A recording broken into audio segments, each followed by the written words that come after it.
काबिल एहतराम भाइयों, दोस्तों और बुज़ुर्गों, अल्लाह जल जलालुहु व वालुहु ने हम सब को इस दुनिया में पैदा किया है, अपनी कुदरत से पैदा किया है। एक ज़माने तक हम यहाँ रहेंगे और इसके बाद में हम सब इस दुनिया से चले जाएंगे। Nahmaduhu wa nusalli wa nusallimu ala rasulihil karim, amma ba'd.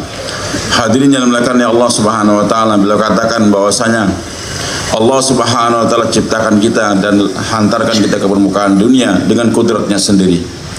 Beberapa lama kita tinggal di dunia dan suatu saat nanti kita pasti akan kembali kepada Dia, meninggalkan ini dunia. ये दुनिया का निज़ाम है, कुछ ऐसा अल्लाह ने बनाया है। लोग आते हैं, आने का सिलसिला भी जारी है, और जाते हैं, जाने का सिलसिला भी जारी है। Dan ini merupakan sudah nizam yang terjadi di permukaan dunia. Ada orang yang datang, lahir, ada yang pergi. Begitulah antara kelahiran dan kematian senantiasa menemani kehidupan ini manusia.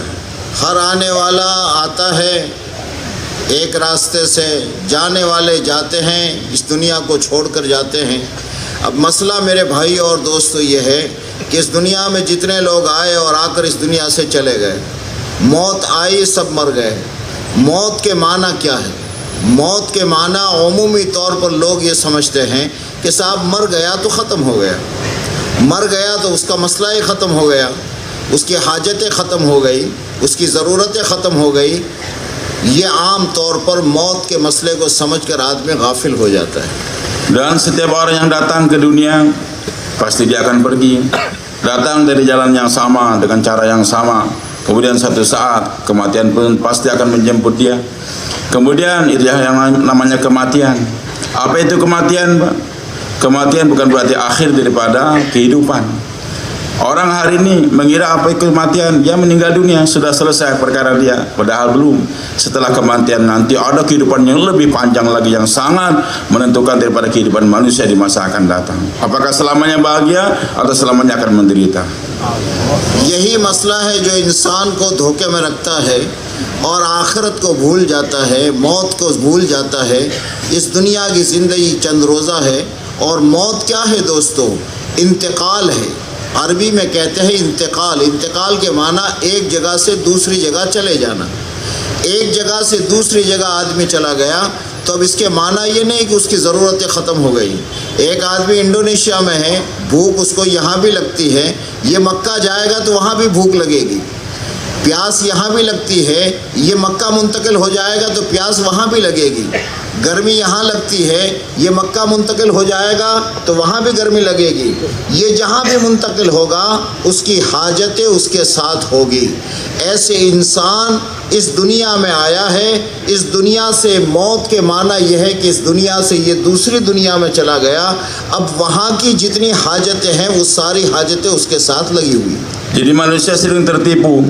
Dikira dia setelah selesai kehidupan di dunia yang namanya kematian, udah akhir daripada kehidupan manusia. Sehingga manusia lupa akan kehidupan di akhirat, sehingga bahkan kematian pun dia lupakan. Dia tidak mau mengingat kematian dalam kehidupan dia. Padahal hadir maka Allah yang namanya al-maut, kematian adalah al-intiqal, berpindah saja. Bahasa Arabnya intiqal, berpindah satu tempat ke tempat yang lain. Maka hadir maka Allah di satu tempat, sebagaimana kita sekarang berpindah umpamanya tinggal di Indonesia, suatu saat pindah ke Malaysia atau pindah nanti ke Mekah, maka sekedar perpindahan saja. Hajat kita miliki di satu tempat, nanti saat kita pindah ke tempat yang lain juga kita memiliki hajat, keperluan juga. Hadir Allah, umpamanya orang pergi haji ke Mekah, di Indonesia dia punya hajat untuk makan, ada lapar, maka dia pun punya hajat untuk makan. Nanti saat dia pindah ke Mekah atau pergi ke Mekah, di sana juga dia akan lapar juga, dan dia punya hajat untuk makan juga. Di tanah air dia haus, maka dia berhajat untuk minum. Nanti sampai di Mekah, haus yang sama juga akan datang pada dia, dan dia pun juga berhajat untuk minum. Di Indonesia dia barangkali kepanasan, apa dia ada khatul istiwa di sini, panas dia. Nah, maka dia berhajat untuk mendinginkan badan dia dari kipas angin ke AC kan. Sama sampainya di Mekah, nanti panas juga akan datang pada dia. Dia juga punya hajat untuk mendinginkan badan dia tadi. Hadir Allah Subhanahu wa taala. Jadi perpindahan jadi bukan berarti menghilangkan hajat-hajat kita, keperluan kita. Di tempat ini kita ada keperluan yang harus ditunaikan. Nanti waktu kita pindah di sana juga ada keperluan yang harus kita tunaikan. इस दुनिया में इंसान है तो इसकी हाजतें बहुत छोटी छोटी है। ये दुनिया छोटी है, ये दुनिया बहुत छोटी है और इस दुनिया में इंसान की हाजतें और ज़रूरतें बहुत छोटी छोटी हैं। हाजतें हैं उसके पास लेकिन बहुत छोटी है। इसका जिस्म, इसकी बॉडी यहाँ बहुत छोटी है। यहाँ से दूसरी जगह जाएगा तो हर चीज़ बढ़ जाएगी। यहाँ की हाजतें क्या है? भूख लगी, आपने एक प्लेट चावल खा लिया, भूख दूर हो गई। यहाँ की भूख छोटी। यहाँ की प्यास इतनी कि आपने एक गिलास पानी पी लिया, प्यास दूर हो गई। यहाँ की गर्मी कैसी कि आप पंखे के नीचे आकर बैठ गए, गर्मी दूर हो गई। एसी के अंदर में आकर बैठ गए, गर्मी दूर हो गई। यहाँ की सर्दी छोटी, यहाँ की सर्दी में आपने एक कंबल ओढ़ लिया, सर्दी आपकी दूर हो गई। हीटर के पास बैठ गए, दूर हो गई। यहाँ इसी दुनिया में इंसान की हाजतें बहुत थोड़ी थोड़ी है और छोटी छोटी है। मौत के बाद इंसान की हाजतें जब दूसरे जहां में मुंतकिल होगा, वो जहां बहुत बड़ा है। जी, पहले सवाल। Lo katakan dunia ini kecil, Pak. Begitu pula keperluan di dunia juga kecil. Keperluan kita di dunia adalah kecil. Bumi ini sendiri sangat kecil sekali. Dan juga manusia-manusia yang tinggal di dunia ini juga kecil. Keperluan juga kecil sekali. Umpamanya kita di sini keperluan kita akan makan, lapar, maka cukup satu piring atau dua piring maksimal sudah hilang rasa lapar kita tadi. Begitu pula haus, dikasih satu gelas hilang dahaga dia. Kecil keperluannya tadi. Dia pun umpamanya kepanasan, cukup satu kipas angin atau satu AC saja dipasang satu ruangan, sudah hilang panasnya tersebut. Begitu pula kedinginan dia, satu selimut yang cukup tebal sudah cukup, ataupun pasang heater pemanas, hilang dinginnya tadi. Jadi keperluan-keperluan di dunia ini sangat kecil, apalagi tubuhnya manusia juga sangat kecil. Maka keperluannya adalah sangat kecil di permukaan dunia ini, kecil dan juga sedikit. Sementara nanti kebutuhan kita di akhirat jauh lebih besar. इस दुनिया की राहतें बहुत छोटी, इस दुनिया की तकलीफ़ें बहुत छोटी, इस दुनिया का टेंशन बहुत छोटा। ये दुनिया जो है इसके मसाइल बहुत छोटे छोटे हैं। यहाँ की राहत इतनी छोटी कि अभी राहत मिली और ज़रा सा कोई मसला आ गया तो साहब ये राहत तकलीफ़ में बदल गई। अभी तकलीफ़ में है और अचानक खबर आ गई कि साहब वो तुम मुकदमे से बरी हो गए, सब राहत आ गई। यहाँ की सारी चीज़ें जितनी हैं ये बहुत छोटी छोटी है। ये दुनिया छोटी है, इसलिए यहाँ की सारी चीज़ें छोटी। इंसान जब इस दुनिया से जाएगा तो जिस आलम की तरफ जाएगा, जिस दुनिया की तरफ जाएगा, वो बहुत बड़ी दुनिया है, वो बहुत बड़ी चीज़ है। वहाँ तो ये सूरज जो ज़मीन से इतना बड़ा है, ये सूरज भी किसी पासे में रह जाएगा। ये वो आखिरत जो है इतनी बड़ी है, इतनी बड़ी है, इतनी बड़ी है कि हम सोच नहीं सकते। अल्लाह पाक एक जन्नती को, अदना दर्जे के जन्नती को जन्नत जो अता फरमाएंगे वो इस दुनिया के मुकाबले में 10 गुना बड़ी होगी। इस पूरी दुनिया के मुकाबले में 10 गुना बड़ी होगी। अब एक जन्नती को 10 गुना बड़ी दे रहे हैं, लाखों करोड़ों अल्लाह करे जन्नती होंगे और इन सब को दे रहा है अल्लाह पाक, तो वो जहां कितना बड़ा होगा। वो आखिरत बहुत बड़ी है। इसलिए मेरे दोस्तों, वहाँ की राहत भी बहुत बड़ी है और वहाँ की मुसीबतें भी बहुत बड़ी हैं। Beliau katakan kesenangan, kegembiraan, kerehatan di dunia juga sangat kecil kan. Begitu pula penderitaan, kesusahan juga kecil di dunia ini. Sehat sebentar, sakit juga sebentar saja. Beliau katakan orang dalam keadaan senang, gembira dia, datang berita bahwasanya ada kecelakaan, anaknya atau istrinya atau suaminya, langsung dia hilang kegembiraan dia, berubah menjadi kesedihan. Sedih dia karena diputuskan, dia akan dihukum mati. Tahu-tahunya ada berita, ternyata dia bebas dari hukuman tersebut. Tadi menderita kayaknya mau mati, sekarang tertawa dia. Jadi cepat sekali perubahan di permukaan dunia ini. Selain kecil dan berubah dengan cepat sekali. Sementara nanti hadir Allah di akhiratnya Allah Subhanahu wa taala, kesenangannya besar sekali. Gembiranya besar dan dia akan berakhir semakin membesar terus. Beliau katakan, mudah-mudahan nanti dimasukkan ke surga insyaallah. Satu orang surga saja berapa dikasih kesenangan di Allah Subhanahu wa taala? Satu orang surga yang paling rendah surganya, dia akan mendapatkan hadirin nanti surganya di akhirat 10 kali daripada kerajaan dunia ini. Itu satu orang surga saja 10 kali daripada dunia ini. Bagaimana dengan jutaan, mungkin miliaran penduduk surga nanti? Berapa luasnya itu surga? Sangat besar. Kerehatannya pun, kesenangannya pun sangat besar dibanding dengan kesenangan di dunia ini. ऐसे ही जहन्नमी जो अल्लाह ने जहन्नम बनाई है, मैंने कहा कि जन्नतें इतनी बड़ी बड़ी है, इतनी बड़ी चीज़ है, ऐसे अल्लाह ने जहन्नम जो बनाई है, वो जहन्नम आप इससे अंदाज लगाओ कितनी बड़ी होगी, कितनी बड़ी होगी कि एक जहन्नमी को जब जहन्नम में दाखिल किया जाएगा तो ये बॉडी थोड़ी होगी, ये 6 फीट की बॉडी नहीं है वहाँ तो इतना बड़ी बॉडी, उसका इतना बड़ा जिस्म बना दिया जाएगा कि कांधे से लेकर के कान तक का फासला 500 साल की मसाफत का होगा। और जहन्नमी की एक दाढ़, ये जो दाढ़ होती है मुंह में, जहन्नमी की एक दाढ़ ओहद पहाड़ के बराबर होगी। तो वो मुंह कितना बड़ा होगा, फिर वो चेहरा जिस पर ये कितना बड़ा होगा, उसका हाथ कितना बड़ा होगा, उसका पाँव कितना बड़ा होगा, और वो जहन्नमी की कितनी बड़ी साइज होगी। अब इस जहन्नमी इतने बड़ी साइज वाले आदमी की भूख के दूर करने के लिए कितना खाना चाहिए, प्यास से दूर करने के लिए कितना पानी चाहिए, आग से बचने के लिए कितना चाहिए, सर्दी से बचने के लिए कितना चाहिए आदमी, और फिर अजाब है वो अल्लाह का अजाब है, उस अजाब से बचने के लिए कि उसको क्या क्या तैयारी करनी होगी।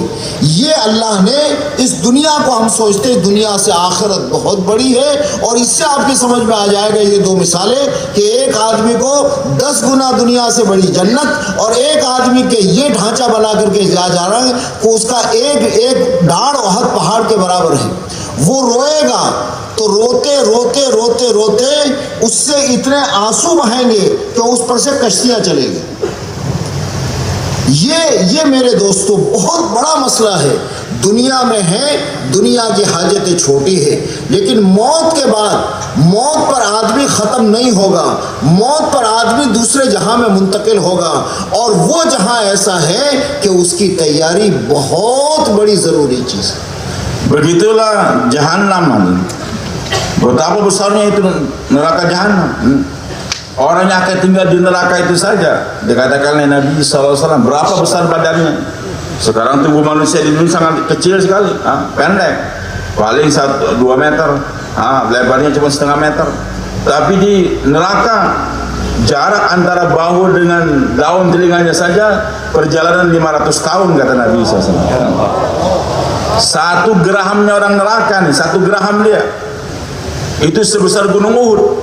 Ya Allah. Padahal gunung Uhud lebih daripada 10 km lebarnya tersebut. Itu baru 1 gerahamnya. Jadi kita bisa bayangkan berapa besar mulutnya tersebut. 1 gigi saja sudah sebesar gunung Uhud. Bagaimana mulut dia? Bagaimana mukanya besarnya? Bagaimana pula badannya? Dan hadir orang yang punya tubuh begitu besar. Tentu keperluan makan dia berapa? Bukan cuma 1 piring, nggak cukup. Dan kalau dia haus, keperluan minum dia berapa? Kalau sekalinya dia kepanasan, untuk mendinginkan dia berapa perlu? Tadi di dunia cuma 1 kipas angin, di sana nggak bisa 1 kipas angin. Begitu pula kalau dia kedinginan sekali, di api neraka namanya tempat yang sangat dingin sekali. Bagaimana untuk menghentikan itu dingin? Banyak sekali keperluan dia. Jadi hadim Allah. Kalau tadi di sorga 1 orang sorga saja 10 kali daripada dunia ini, dan orang neraka perbandingannya lebih hebat lagi. Sementara jumlah yang akan masuk neraka lebih besar daripada yang masuk surga. Kita bisa bayangkan bagaimana itu neraka. Yang jelas hadirin Allah, dunia ini sangat kecil, keperluan dia juga sangat kecil. Nanti kalau sudah berpindah kepada kematian, bukan akhir daripada kehidupan, hanya perpindahan saja, maka hajat-hajat kita sangat banyak. Maka untuk menunaikan hajat yang sangat besar di akhirat, diperlukan juga kerja yang sangat besar di permukaan dunia ini. Allah. अब इसके लिए मेरे भाइयों, आखिरत बहुत बड़ी चीज़ है। आखिरत, अब आदमी समझता क्या है इस दुनिया में कि साहब आखिरत दूर है।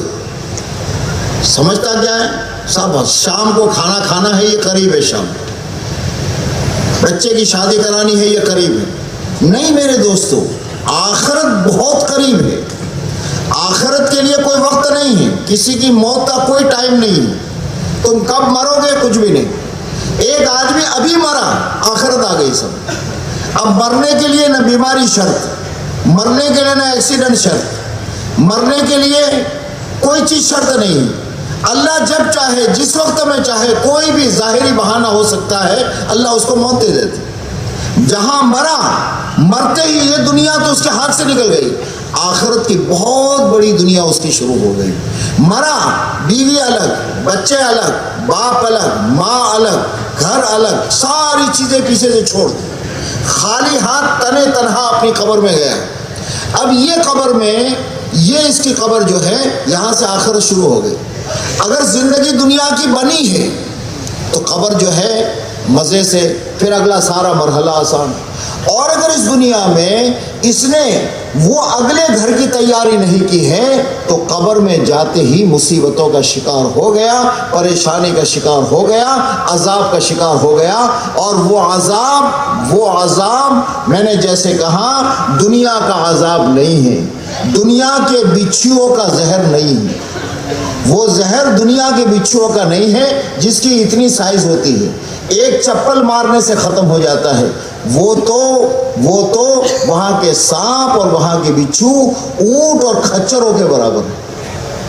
وہ ایک مرتبہ وہ سانپ اتنا زہریلا ہے, ایک مرتبہ زمین پر پھوکار مار دے تو قیامت تک زمین پر گھاس نہیں اگے گی. وہ آخرت قبر سے ہی شروع ہو گئی. اب یہاں رشتہ دار لوگ آ رہے ہیں, جا رہے ہیں, بھائی صاحب چلے گئے, یہ صدر تھے, یہ کمیٹی والے تھے, آ رہے ہیں, لوگ مل رہے ہیں, باتیں کر رہے ہیں, کوئی بیوی کو تسلی دے رہا ہے کہ وہ چلے گئے, کوئی بات نہیں ہے, اللہ تمہاری مدد کرے گا, کوئی بچوں کو تسلی دے رہا ہے, کوئی رشتہ داروں کو تسلی دے رہا ہے. لیکن کوئی یہ نہیں سوچتا یہ جو گیا ہے اس کا کیا حال ہے. آنے والے, تعزیت کرنے والے کس کو تسلی دیتے ہیں؟ پیچھے رہنے والے کو. کوئی بھائی آیا تو بہن کو تسلی دے گا, بیٹا آیا تو ماں کو تسلی دے گا, باپ آیا تو بیٹی کو تسلی دے گا, ماموں آیا تو بھانجوں کو تسلی دے گا.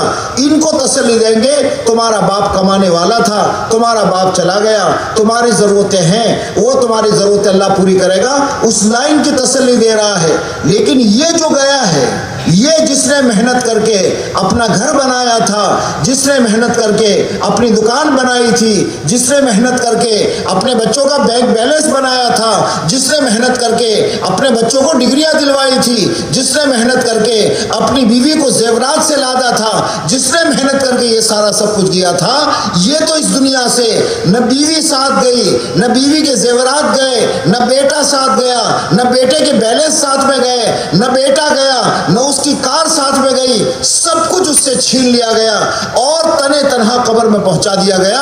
اور قبر میں اس کا یہ حال ہے, کہیں تو قبر اسے پیس رہی ہے, کہیں تو اس کے اوپر میں سانپ مسلط ہے, عذاب پر عذاب اس پر آ رہے ہیں, اور یہ دیکھ رہا ہے پیچھے اولاد نہ اس کا نام لیتی ہے, نہ اولاد اس کا کوئی فکر کرتی ہے, نہ اولاد اس کے لیے دعائیں کرتی ہے. باپ نے اپنی اولاد کو دین نہیں دیا, مال دیا, پیسہ دیا, دولت دیا, اولاد کو قرآن پڑھنا نہیں دیا, تو کیا ہوگا کہ یہ اولاد دین سے غافل ہے, یہ اولاد دین سے غافل ہے. اب یہ اگر باپ کو کچھ بخشوانا چاہتا ہے تو بھی کسی استاد کے پاس جاتا ہے کہ ایصال ثواب کر دیجئے. گھر میں کوئی درود پڑھنے والا نہیں ہے, بیٹے کی زندگی میں دین نہیں ہے. دین ہوتا تو باپ کو پاس کچھ نہ کچھ جاتا, نہ دین ہے نہ آخرت کا فکر ہے. مال ہاتھ میں آ گیا ہے, پیسہ ہاتھ میں آ گیا ہے. اولاد کو, انسان کو بغیر دین کے پیسہ مل جانا یہ ایسا ہے جیسے پاگل کے ہاتھ میں بندوق کا تھما دینا. پاگل کے ہاتھ میں بندوق آئی تو یہ پاگل باپ کو بھی مار سکتا ہے, یہ پاگل ماں کو بھی مار سکتا ہے, یہ پاگل بھائی کو بھی مار سکتا ہے. اولاد کی زندگی میں دین نہیں دیا اور مال دے کر باپ دنیا سے چلا گیا, کیا ہوگا؟ وہ عذاب کا شکار ہو چکا, اب اس کا عذاب بڑھ رہا ہے. اب وہ کہے گا بھائی میں تو پہلے ہی عذاب का शिकार हूँ। ये नया अजाब कहाँ से बढ़ा? तेरी औलाद ने पीछे शराब पिया है, तेरी औलाद ने कारोबार की वजह से नमाज को छोड़ा है, तेरी बीवी ने अपने आप को गलत जगह पर ले गई है। ये सारा तेरे माल की वजह से हो रहा है। तेरे इस माल की वजह से जितने गुनाह होंगे उसका गुनाह उनको तो होगा, लेकिन कब्र में तुझे इनका अजाब भुगतना होगा। तने तन्हा इस हाल में वहां पर है, कोई इसका पुरसान हाल नहीं। और ये कब्र का दिन हक है, हक है, मौत हक है। जो दुनिया में आया है उसको मरना है, और जो मरा है उसे कब्र में जाना है। ये हक है, ये धोखा है सब कुछ। आज और कल, परसों और तरसों ये धोखा है। आखिरत का दिन और मौत के बाद की जिंदगी का दिन ये हक है, और हम में से हर एक को अपनी कब्र में जाना है। Sekarang kita tinggal di dunia dan seakan-akan segala-galanya dekat dengan kita di dunia. Segala-galanya dekat. Kapan menikah? Menikahkan anak kapan? Besok lusa atau bulan depan. Kapan akan pergi ke sana? Ke suatu tempat namanya. Besok atau besok lusa. Jadi karena dunia sekarang di depan kita, seakan-akan dunia itu dekat. Dan akhirat karena nggak nampak, seakan-akan jauh. Nggak ada yang mikirkan. Akhirat masih jauh. Padahal hadir akhirat sangat dekat sekali daripada kita. Karena kalau sudah tiba kematian seseorang, dikatakan kalau tiba kematian seseorang maka mulailah hari kiamat dia tersebut. Jadi kalau kematian sudah tiba maka bermula kehidupan akhirat. Dan kematian kapan datang? Tanpa ada berita. Dia akan datang mendadak. Kadang-kadang tanpa sakit meninggal dunia. Baru sebentar bicara, detik berikutnya meninggal dunia dia. Baru jalan-jalan untuk meninggal dunia. Pagi hari sehat, sore sudah meninggal dunia. Sore sehat, pagi sudah meninggal dunia. Jadi sebenarnya dan kalau orang sudah meninggal dunia berarti bermula kehidupan akhirat dia. Jadi sebenarnya kehidupan akhirat jauh lebih dekat daripada kehidupan dunia. Tapi karena tidak nampak maka manusia sering tertipu dikira dia akhirat masih jauh. Padahal kalau sudah kematian menjemput dia, itulah bermula akhiratnya tersebut. Dan hadirin yang dimuliakan oleh Allah Subhanahu wa taala, beliau katakan kalau sudah kematian tiba, maka apa yang terjadi, Pak? Semua dia tinggalkan. Harta yang dia usahakan dia tinggalkan. Anak dan istri dia berpisah. Begitu pula berpisah dengan orang tuanya, dengan ayahnya, dengan anaknya, semua berpisah. Dia akan masuk kubur nanti sendirian. Tidak ada yang akan menemani dia di kubur. Bahkan harta benda yang dia cari, dia capek untuk mengumpulkannya, balance, uangnya begitu banyak, dikumpulkan, tidak ada yang akan dimasukkan ke dalam kubur dia. Dia akan masuk ke kubur dengan sendirian. Hadirin Allah, anak yang dia besarkan tadi, dengan uang dia kerja capek sehingga anaknya mendapat degree, dapat kedudukan, sekarang tidak bisa menemani dia lagi. Begitu pula istrinya yang dikasih kalung, gelang, macam-macam penuh dengan kekayaan. Setelah dia meninggal dunia, maka istrinya pun tidak akan ingat dia lagi. Rumah dibangunkan buat anaknya, buat istrinya, dia tinggalkan semua tersebut. Dia capek untuk mendapatkan keduniaan, dikasihkan kepada anaknya semua, kasihkan kepada istrinya, ditinggalkan. Tapi hadirin Allah, tidak ada satu pun yang dia bawa.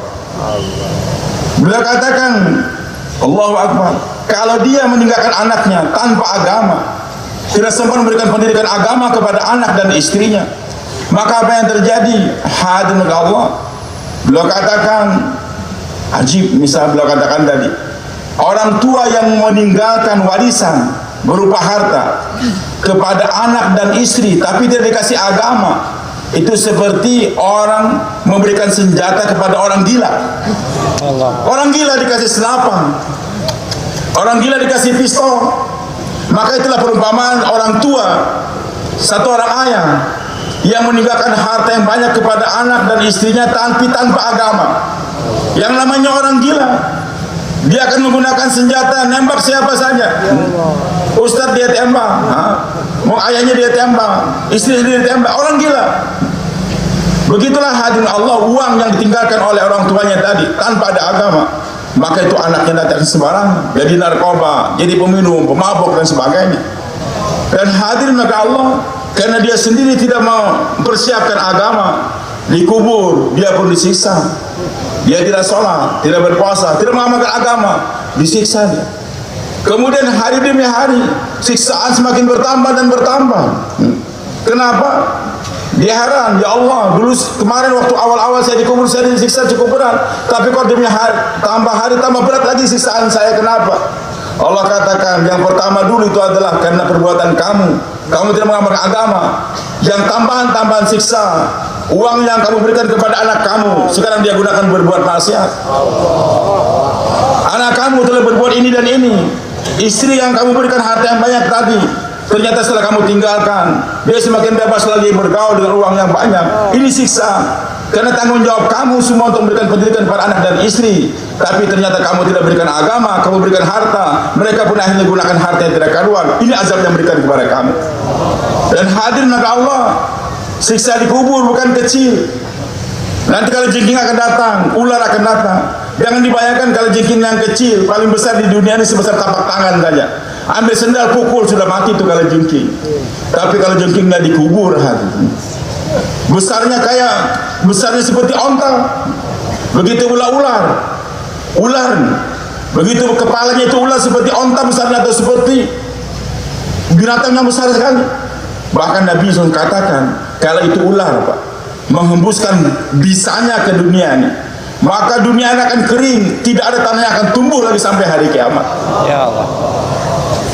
Ya. Itu bisanya ular. Dan dia akan menangis nanti hari. Menangis. Allahu Akbar. Di hari kiamat dia menangis. Bagaimana tangisan dia tadi? Dia menangis, keluar air mata. Bahkan dikatakan begitu banyaknya air mata menjadi sungai. Kapal bisa berjalan di atas itu, air mata dia tadi. Air mata biasa, nanti berapa jadi darah, berapa jadi tanah. Hari demi hari semakin bertambah. Hadirin Allah Subhanahu wa taala, maka tertipu betul orang yang sibuk dengan mengumpulkan keduniaan. Dia kasihkan kepada anak dan istrinya, tapi agama tidak diberikan. Maka dia bagaimana tadi siksa di kubur yang diberikan oleh Allah. Ini baru awal, belum lagi di akhirat nanti. मेरे भाई और दोस्तों, आखिरत का मसला बहुत ही कठिन मसला है। दुनिया का मसला कठिन नहीं है। दुनिया तो दोस्तों गुजर जाती है। आज की तारीख में जिस आदमी ने $1 मिलियन कमाए उसका भी दिन गुजर गया, और जिसने 1000 रुपये इंडोनेशियन कमाए उसका भी आज का दिन तो गुजर गया। दुनिया तो गुजारे की जगह है, गुजर जाती है। बहुत बड़ी कोठी का मालिक, उसका भी आज का दिन गुजर गया। और ये झोपड़े में रहने वाला प्लास्टिक चारों तरफ लपेट करके, उसका भी आज का दिन तो गुजर गया। दुनिया का मसला नहीं है, मसला आखिरत का है, मौत के बाद का है। वहाँ अकेले जाना है। और ये सारा दुनिया में जो कुछ औलाद, बीवी, बच्चे, जो कुछ है, ये धोखा है।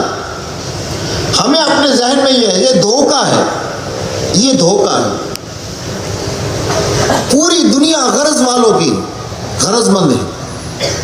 इसलिए आपको देखना हो, किसी जगह पर मौत हो जाए, अचानक मौत हो जाए, जरा मैं जो कह रहा हूं उस नजर से आप जाकर के देखो।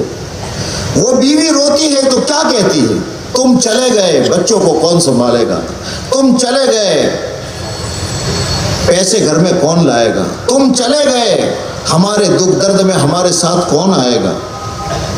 अपना रोती है, वो अपना रोती है। औलाद को देखो, औलाद रोती है, क्यों रोती है? उस औलाद को पूछो, अब्बा अभी तो हम छोटे थे, हमारी शादियां कौन कराएगा? हमें कारोबार पर कौन लगाएगा? हमें मेडिकल कॉलेज में कौन ले जाएगा? उस घर में देखो, आप वहां खड़े रहो और खड़े रहकर के इन अल्फाज को सुनो। हर घर वाला, हर एक रोता है अपनी गरज के लिए। वो चला गया, मैं हमारे काम कौन करेगा? एक नहीं रोता इस पर कि वो चला गया, उसकी कब्र में क्या होगा, उसके कब्र के हालात क्या होंगे। एक नहीं रोता कि मेरा बाप अपनी कब्र की तैयारी नहीं कर सका, मेरा बाप अपनी आखिरत को नहीं बना सका, मेरा बाप हमारे वसाइल की वजह से ये नहीं कर सका। इस पर रोने वाले बहुत कम हैं। हर एक रोता है, चाहे मेरे बच्चे हो, मेरी बीवी हो, चाहे आपके बच्चे हो, चाहे आपकी बीवी हो, ये सब रोते हैं अपनी गरज के लिए। कब्र में तो तन्हा अकेले जाता है। और जानते हो कब्र की आग कितनी सख्त है, उसको हम कैसे बयान करें। एक बहुत पुराना पर्चा मेरे हाथ में आया था, एक किस्सा मैं कह दूं। तो उन्होंने कहा कि एक आदमी आया जिसको लोग तुर्की शाह कहते थे। उनको उन्होंने देखा तो उसके हाथ की ये उंगलियां दो एक पानी का डिब्बा है, इसमें पानी है और इसकी ये 2 उंगलियां जो है वो पानी में डूबी हुई है और वो पानी का डिब्बा उसके पास बंधा हुआ है। इसी हाल में वो जा रहा है, आज कहीं बैठता है, उठता है, हर हाल में ये। उससे किसी पूछने वाले ने पूछा कि क्या है तुम्हारा ये क्या हुआ तुमको? उसने कहा बड़ा अजीब मसला है। कहा हुआ क्या ये बताओ। उसने कहा मैं कफन चोरी करता था, एक मैयत का मैंने कफन चोरी करने के लिए उस मैयत को खोला। वो मैयत किसी मालदार की थी। मैंने सोचा अच्छा कफन मिलेगा, मालदार की मैयत थी। वो मालदार की जिंदगी में ज़कात का एहतमाम नहीं था, ज़कात अदा नहीं करता था। खैर मैंने उस कब्र को जब खोला तो खोलने के बाद में कफन का हिस्सा तो खुला हुआ था। वहाँ मैंने देखा ये सिक्के आते हैं रुपये के, दीनार के सिक्के उसकी छाती पर, उसके यहाँ ये अलग अलग जगहों पर ये पड़े हुए हैं। मैं हैरान रह गया, मैं तो चोर था कि यहाँ तो कफन लेने आया था और यहाँ तो दीनार मिल रहे हैं। ये दीनार को मैंने पकड़ने के लिए अपनी ये 2 उंगलियों से हाथ लगाया। जहां मेरी उंगली, ये दोनों उंगलियां उससे टच हुई, मुझे एकदम से झटका लगा और झटके के साथ मैं बाहर गिरा। इतना ही नहीं, उस दिन से इन 2 उंगलियों में इतनी जलन है कि न मुझे खाते, न मुझे पीते, न सोते, किसी वक्त में चैन नहीं। वो उस ज़कात के रोकने वाले पर अल्लाह का अजाब था, जो अल्लाह मियाँ कहते हैं कि हम उसके पतरे बना करके दागेंगे, वो अजाब था। उसमें वो आग का करंट था। उसने कहा मुझे ये हुआ है। तो पूछने वाले ने ये पूछा कि ये हाल तुम्हारा कितने साल से, ये जलन तुम्हारी कितने साल से है? उसने कहा 35 साल हो चुके, 35 साल हो चुके, अब तक वो जलन मेरी ख़त्म नहीं होती, जिसकी वजह से गुनाह तो क्या, मैं दीनदार बन गया, मैं नेक बन गया, मैंने चोरी छोड़ दी, सब कुछ मैंने छोड़ दिया, लेकिन वो अज़ाब इलाही को ज़रा सा मैंने छुआ है, उसका असर मुझ पर यह है कि अब तक मेरी ये जलन नहीं जाती। ये कब्र का अज़ाब है, बराह रास्त आग नहीं, वो पत्थरों को जो दागा गया है उस कब्र का अज़ाब है मेरे दोस्तों। और ये कोई किस्से कहानी की चीज़ नहीं है, मरते ही कब्र में जाना है और मरते ही ये मसाइल मेरे और आपके सामने आने वाले। Beliau katakan saat orang meninggal dunia, tadi beliau katakan orang pun pada menangis. Kemudian banyak orang yang takziah datang, ingin memberikan tasliyah, kegembiraan, sabar, suami kamu meninggal dunia. Begitu pula anaknya menangis, katakan sabar, ayah kamu meninggal. Insya Allah Allah akan pelihara kamu. Nanti saudaranya datang, dia akan memberikan kabar, menggembirakan kakaknya. Seorang ayah datang menggembirakan anaknya, bahwa suami kamu meninggal, sabar saja, dan sebagainya. Semua orang yang datang tadi berusaha untuk menghilangkan kesedihan orang-orang yang ditinggalkan yang meninggal. Tapi siapa yang sekarang menggembirakan orang yang dikubur? Siapa? Ya Allah. Semua yang menangis tadi diusahakan, digembirakan, sabar, semua mengatakan. Tapi yang mengatakan dikubur sabar, siapa? Siapa yang akan memberikan kegembiraan kepada dia? Dan ingat beliau katakan, semua apa yang kita lihat di dunia nih, maaf, anak, istri kita, itu adalah tipuan belaka. Tipuan fata morgana saja, nggak ada hakikatnya, beliau katakan. Dan semua orang yang menangisi kita dikubur, saat orang meninggal dunia menangis semua, itu mereka menangis bukan karena untuk si mayat, tidak, karena mereka punya kepentingan masing-masing di balik tangisan mereka. Kenapa istri menangis saat suami meninggal dunia? Dia menangis dan menangis karena dia tahu mulai hari ini siapa yang akan beri makan kepada aku. Dia menangis bukan karena kasihan suaminya, bagaimana dikubur, bagaimana, tidak, tapi dia menangis karena merasa kehilangan orang yang biaya dia. Anaknya menangis dan menangis, untuk siapa tangisan tersebut? Bukan untuk ayahnya, tangisan untuk dia sendiri. Dia katakan, ayah saya masih sekolah, belum selesai lagi kuliah saya, belum biaya banyak, kenapa engkau meninggal dunia? Tangisannya bukan untuk ayah tapi untuk dia sendiri. Begitulah yang lain-lain menangis dan menangis hadir. Bukan menangis isi mayat, tapi dia menangis punya keperluan. Punya keperluan yang dia menangis dengan kepergian si mayat tadi, maka pembiayaan dia pun akan berkurang dan berkurang. Hadirin Allah Subhanahu wa taala, itu anak, istri yang punya harta yang banyak tadi. Dia tidak bisa berbuat apa-apa. Dia lupa bahwa dia menangis dan menangis sebentar tadi. Dia tidak tahu apa yang terjadi buat ayahnya. Quran pun tidak dibacakan dan lain-lain. Paling banter, dia ambil sedikit uang dikasihkan kepada ustaz, dikasihkan kepada anak yatim piatu di pondok pesantren. Tolong bacakan Al-Quran buat ayah saya. Sementara amal dia tidak baik. Apakah dengan sedikit uang yang dikasihkan kepada ustaz, kepada para santri akan menyelamatkan dia di kubur? Hadirin Allah Subhanahu wa taala, semua yang kita lihat adalah tipuan. Nanti dia akan berhadapan sendiri dengan malaikat maut, berhadapan dengan munkar wa nakir, berhadapan dengan siksa kubur. Berat itu siksa kubur, beliau katakan tadi. Saya bertemu dengan satu orang, beliau katakan, dia menceritakan, karena cerita dahulu. Satu orang, dia tangannya dilipat begitu, kemudian ditaruh ada satu botol air. Kemana-mana dia pergi senantiasa dibawa begitu, tangannya diperban, kemudian masukkan dalam air, jalan terus gitu. Jadi orang perhatikan dia heran, kenapa nih orang senantiasa meletakkan, menjepitkan tangannya, dikasih perban, dimasukkan dalam air. Akhirnya ditanya, hei saudara, ada apa kamu sakit? Apakah kamu letakkan senantiasa tangan kamu dalam air, dalam botol tadi? Dia katakan, saya ini kerja saya adalah pencuri kain kafan. Jadi setiap mayat yang meninggal dunia, khususnya orang-orang kaya, saya tahu kain kafannya mahal-mahal. Maka setelah pemakaman orang pun sudah kembali.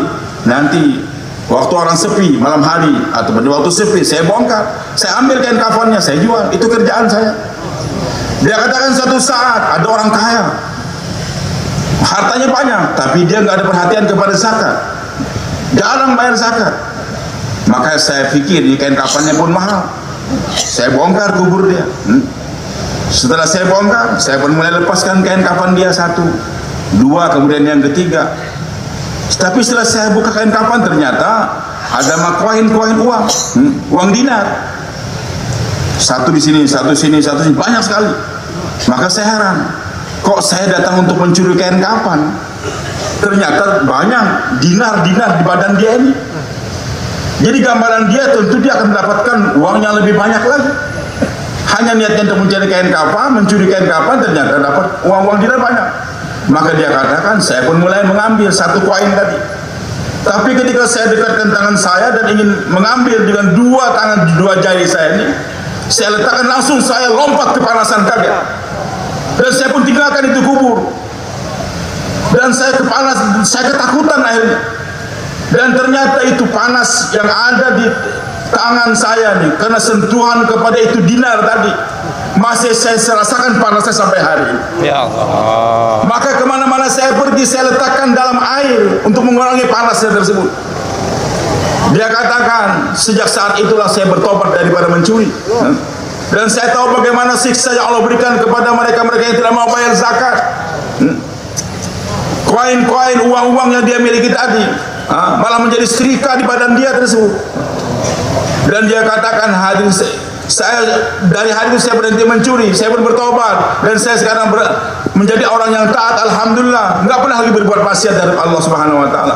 Ditanya, sejak berapa tahun itu kejadian? 35 tahun yang lalu. Ya Allah. Sudah 35 tahun hadirin. Baru sentuhannya kepada itu dinar saja, belum lagi hilang itu panasnya. Bagaimana dengan orang yang dikubur, yang nempel itu uang-uang dinar yang membakar dia tersebut? Hadirin Allah, ini bukan perkara kecil, besar, azab pun besar. Itu baru awal daripada akhirat, belum lagi seterusnya dan seterusnya. मेरे दोस्तों और भाइयों, ये ज़िंदगी हम सब की मौत के बाद में कब्र आने वाली है। दुनिया में हम इत्मीनान, चैन, सुकून से रहे, ये दुनिया तो गुजर जाने वाली है, चाहे सुकून से रहे चाहे मुसीबत पर रहे। मसला आखिरत का है। इन सारे मसाइल का, अब आखिरत का मसला हमारा हल हो जाए, मौत हमारी आसान हो जाए, कब्र हमारी जन्नत का बाग बन जाए, कब्र में जन्नत की खिड़की खुल जाए, कब्र में जन्नत की हवाएं आने लगे, कब्र में जाए तो अल्लाह पाक इससे पहले जन्नत का मकान दिखा दे और क़यामत तक आराम से सो जाए, मैदान हशर में उठे तो हम आराम से, सारी दुनिया परेशान और अर्श के नीचे साया मिले और फिर हमारे आमाल नामे दाने हाथ में मिले, रसूल पाक सल्लल्लाहु अलैहि वसल्लम के मुबारक हाथों से जामे कौसर मिले, पुलसरात आसान हो जाए, जन्नत में दाखिल हो जाए, अल्लाह की रज़ा मिल जाए। ये सारे मसलों के हल के लिए अल्लाह रब है। अल्लाह ने अपने बंदों को अपना दीन दिया है, अपने नबियों के ज़रिए से दीन दिया है और यूँ कह दिया है, देखो तुम्हें कोई लंबी चौड़ी मेहनत नहीं करनी, ये दीन पर मेहनत करके दीन अपनी ज़िंदगी में ले आओ। अगर तुम्हारी ज़िंदगियों में दीन आ गया और दीन तुमने अपनी ज़िंदगी में दाखिल कर दिया, हर हाल में मैं तुम्हारी दुनिया की ज़िंदगी खुशगवार बना दूंगा और मौत के बाद की ज़िंदगी के जितने मसाइल हैं वो सारे हल कर दूंगा। दीन को बुनियाद और फैसला कर दिया, दीन जिसकी ज़िंदगी में होगा, हर हाल में गरीब हो, अमीर हो, हाकिम हो, महकूम हो, पढ़ा लिखा हो, अनपढ़ हो, अरबी हो, अजमी हो, मर्द हो, औरत हो, काला हो, गोरा हो, कोई भी हो, जिसकी ज़िंदगी में दीन होगा अल्लाह उसे कामयाब कर देंगे और जिसकी ज़िंदगी में दीन नहीं होगा अल्लाह उसे नाकाम कर देंगे। ये अल्लाह का फैसला है और क़यामत तक के लिए फैसला है। Dan kehidupan yang di sana diselesaikan dengan adanya agama di permukaan dunia ini. Maka Allah Subhanahu wa taala berikan agama kepada manusia agar dia mendapatkan keselesaan, kebahagiaan di dunia yang sementara, bahkan sampai di akhirat yang berlanjut yang kekal selama-lamanya.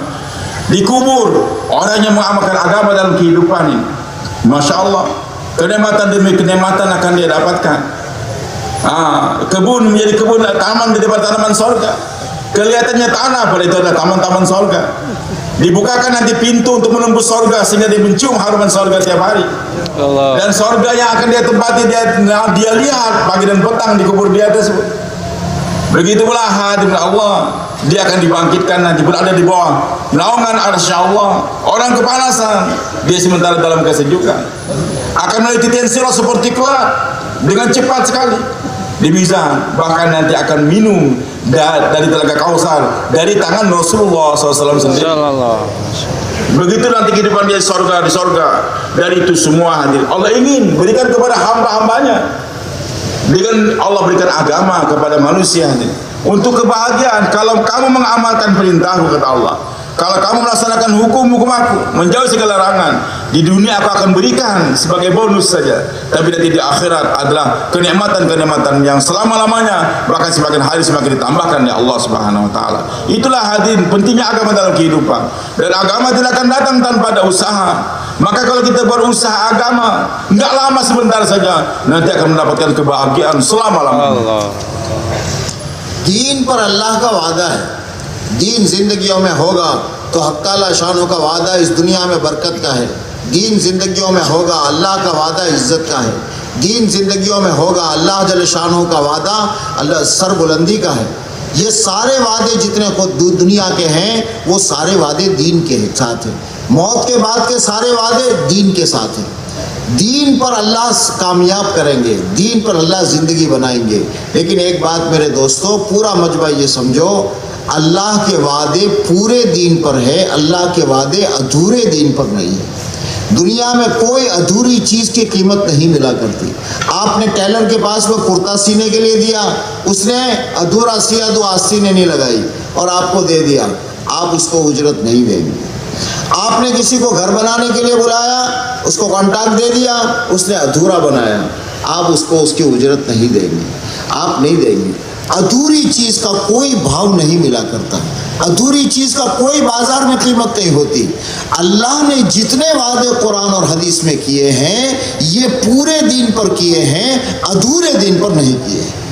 Dan hadirin kita sabarkan diri kita, jangan keluar daripada ini majlis Bahkan Nabi SAW sabdakan, kalau tidak memberatkan umatku akan aku akhirkan Isya sampai sepertiga malam. Jadi mengakhirkan sholat Isya sampai sepertiga ini merupakan juga salah satu sunnah Nabi Muhammad SAW. Jadi bukan berarti meninggalkan sunnah, tidak. Justru kita menghidupkan salah satu daripada sunnah Nabi kita Muhammad SAW. Nanti selesai bayan kita akan azan juga, akan sholat juga bersama. Kemudian beliau katakan, hadul Allah, dalam agama ada janji-janji Allah. Dalam kebendaan kedudukan tidak ada janji Allah Subhanahu wa taala, tapi dalam agama itu ada janji Allah. Kalau agama diamalkan dalam kehidupan di dunia akan diberikan oleh Allah Subhanahu wa taala berkat. Begitulah izzah, kemuliaan akan diberikan oleh Allah, pemeliharaan, perlindungan, semua kenikmatan, kebahagiaan dunia ini Allah berikan kalau ada agama dalam kehidupan. Begitulah hadirin Allah Subhanahu wa taala, nanti di akhirat diberikan kenikmatan-kenikmatan yang banyak oleh Allah Subhanahu wa taala juga karena ada agama. Jadi agama bukan hanya menjanjikan kebahagiaan di akhirat, dunia akhirat diberikan dengan adanya agama. Tapi agama yang mana? Agama yang sempurna diamalkan. Udkhulu fi silmi kafah. Jadi kalau agama secara kafah diamalkan, baru ada sempurna janji Allah Subhanahu wa taala. Kalau agama diamalkan separuh-separuh saja, maka agama yang diamalkan separuh-separuh tidak akan membawa kebahagiaan. Seseorang bekerja, membangun rumah sebagai kontraktor dia, disuruh bangun, separuh dia kerjakan, dia pergi. Apakah akan dibayar dengan sempurna? Dia sebagai buruh, kerja baru separuh dia tinggalkan, akan dapat upah dia? Pekerjaan-pekerjaan dunia saja yang tidak diselesaikan dengan benar, tidak akan ada janji. Apalagi akhirat yang begitu besar hadirin. Maka kapan janji-janji Allah diberikan kemuliaan di dunia, kebahagiaan, kesuksesan, kemuliaan, begitu nanti di akhirat adalah kalau agama dikerjakan secara sempurna, secara keseluruhan, bukan sebagian-sebagian.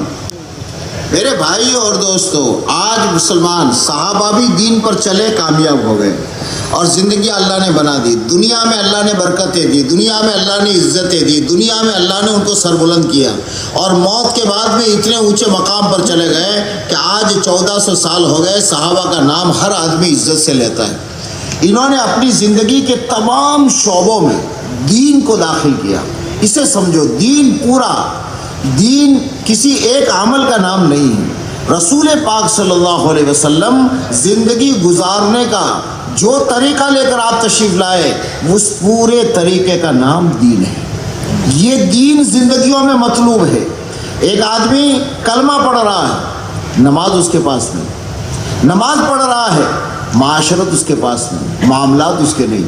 दीन 5 चीज़ों के मजमूए का नाम है। सुनो मेरे साथियों, 4 महीने लगाओ, चिल्ले लगाओ, इल्म हासिल करो, जो कुछ भी करो, इन तमाम चीज़ों के ज़रिए से मकसूद जो है अपनी ज़िंदगी में दीन को दाखिल करना है।